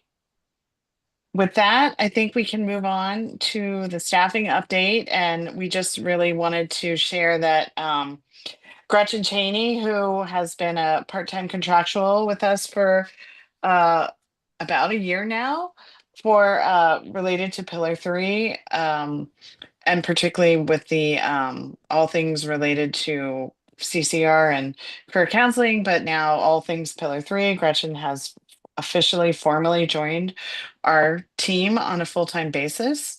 So that has us with all of our policy and analyst positions filled, and we do have 2 positions that are administrative that we are in the process of preparing to fill. Okay. Next is a finance update, and I'm going to ask Alexandra Vernon, our finance director, to give that update. Executive Director Heiss. So on starting with the technical assistance grants, the quarterly status reports and invoices for the next performance period, which was from July 1 going through the end of this month, is due on October 15th. As a reminder, all of the local education agencies are participating in our grants in one way, in one focus area or another, be it the strategic facilitator side from phase 1 all the way through the strategic partners for phase 2. And then for the office space, we have the final floor plan that was approved and the notice to proceed was issued last Wednesday. And then we just got an update today that the permit for the construction has been submitted today. So next steps, we're going to wait for that permit to be approved by the city. DGS will begin bidding for the construction. That's Department of General Services, apologies. And concurrent with the permitting, AIB will be ordering furniture, equipment, etc. And projected move-in date is still right now January 2026, but that will be updated once we get a little bit better feedback and more information from the city of Annapolis for the permitting application.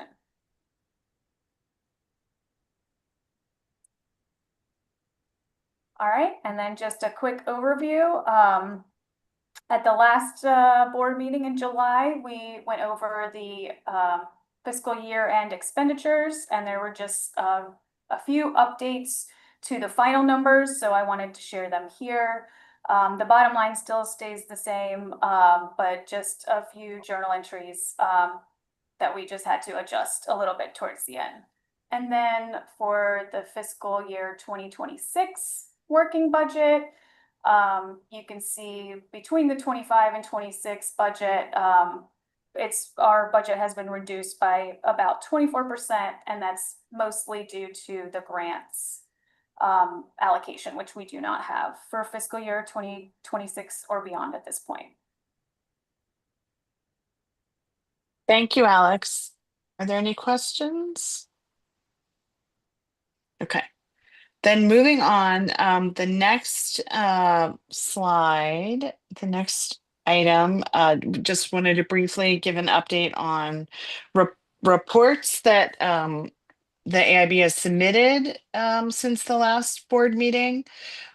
We did have two joint chairman's reports, which are legislative reports that the budget committee chairs request through the budget process. And we had two reports that were due in September. One, which has sort of become an annual report on the status of blueprint implementation, and a second joint report with MSDE on the science of reading and state literacy policy.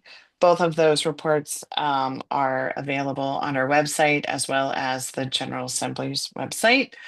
And then we also did have deadlines for submitting the budget request for the fiscal year 2027 budget, as well as our managing for results data, which is the performance-based management system that the Department of Budget and Management uses.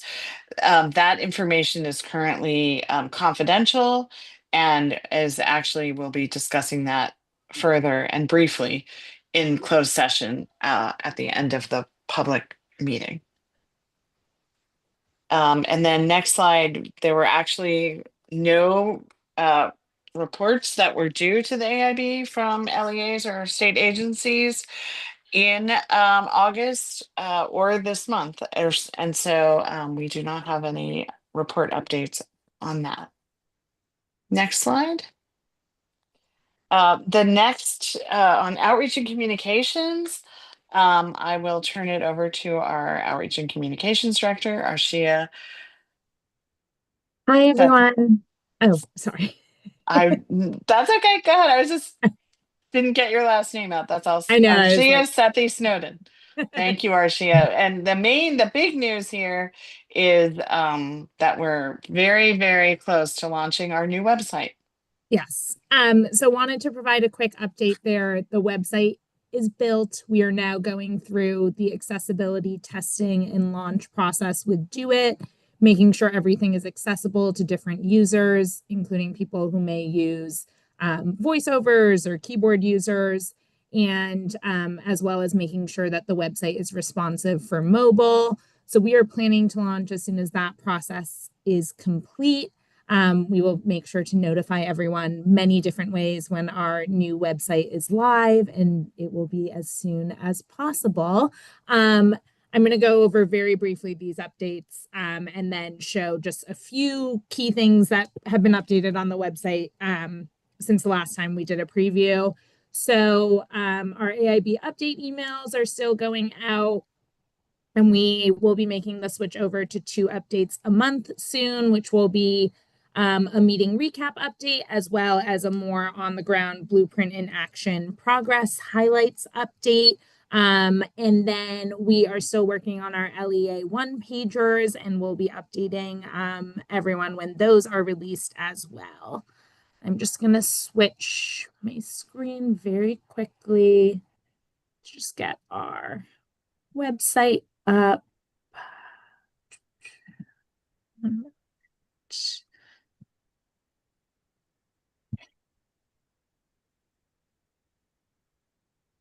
Okay.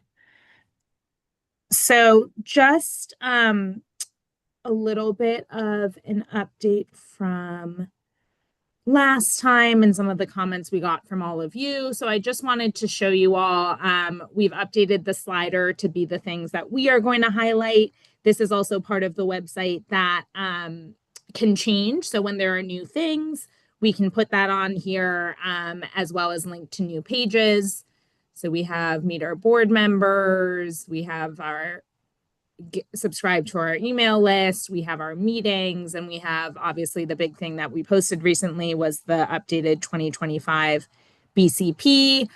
We also have just reformatted the homepage a little bit to make it cleaner and also lead to other pages where people can learn more. Additionally, I just wanted to show we'll have a blueprint and action slider where we can highlight on the ground work. So right now we have our career counseling panel as well as our progress highlights down here. And then this was building off of just the discussion from last meeting on our pillar pages. We are building in more information on the components of the different pillars. So what is the actual work happening within the education ecosystem in Maryland, that LEAs, that AIB, that MSD is doing in order to attain these different pillar goals. So we have each pillar is broken out into components and it'll lead to different resources, and this will be built out and updated over time. So not just the historic, how did we get here, but like what are these pillars really about and what is the work really happening there? So a huge shout out to our policy analysts for supporting in that. I also just wanted to show very quickly our legislative changes page. Thank you to Joy Schaefer, our Director of Government Relations, who supported with this. So this was something that came out last meeting as well, in terms of people may not necessarily read all the different legislation. So we have given high-level overviews for each session by year in terms of what these bills adjusted in the blueprint, or what new things may have been implemented as well. It links to the bills as well. So if you do want to read the whole thing, you can, but we really wanted to make this information more accessible and also keep it easy to update every year. We'll be updating this with changes that happen there. So those were just some things that I know came up last time in discussion. And as we mentioned, we will be launching as soon as we're able to. Okay. Any questions?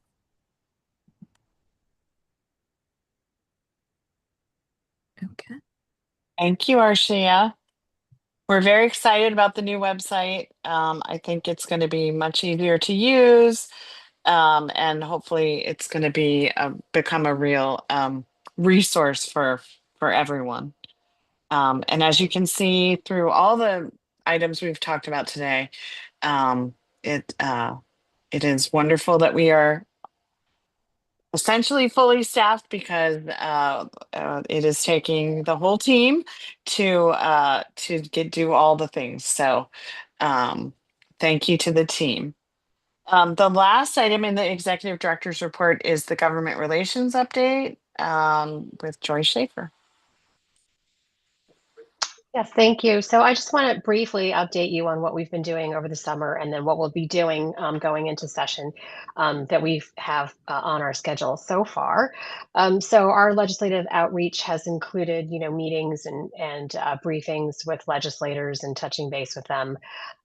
We did give a presentation during the interim this summer to the federal delegation. They had new legislative staff coming on that wanted a Blueprint 101. So we did that for them.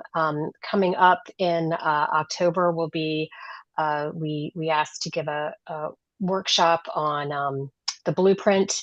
The theme for the conference session, those conference workshop sessions in the segment that we're in, was steering through the storm.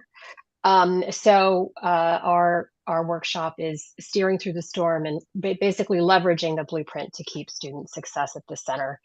And we'll be doing that towards the end of October there. And that does it for me. Great, thank you. Mm-hmm. So, Mr. Chair, if there are any other questions, happy to One respond. real quick one, if I could. Is there any update on the consultants who are doing the evaluation of the blueprint? We do. We are continuing to work with NORC on the interim evaluation. In July, the board approved the work plan. And so that work is continuing in earnest. They recently we've been working with them to access data through the Maryland Longitudinal Data System so that they can start to do the data analysis. And so that is in progress. Emma, is there anything else you want to add on that? I don't think that there's any other concrete updates today. I think that some of the NORC members will be coming to some of the conferences coming up to learn a little bit more about implementation beyond that. Though I think that those are the major updates for the work. Great, thank you. Thank you. Any further comments or anything else we have before we go into closed session? We're going to reconvene at 4:40. That'll give you about 10 minutes. And we'll reconvene at that time. I think we need a motion now, an explanation. So why don't you read the statement, Madam Executive Director? Actually, if Ms. Dutterer? Sure. Okay. Happy to. Thank you.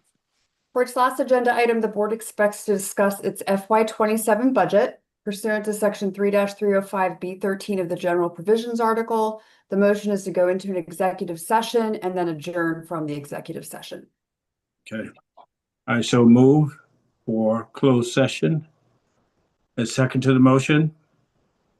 Second. Second. All right. All in favor, please indicate by saying aye. Aye. Aye. Okay, we'll join and rejoin in what, 10 minutes. That'll be 4:40. Okay? Thanks. All right. Thank you. Thank you, everyone.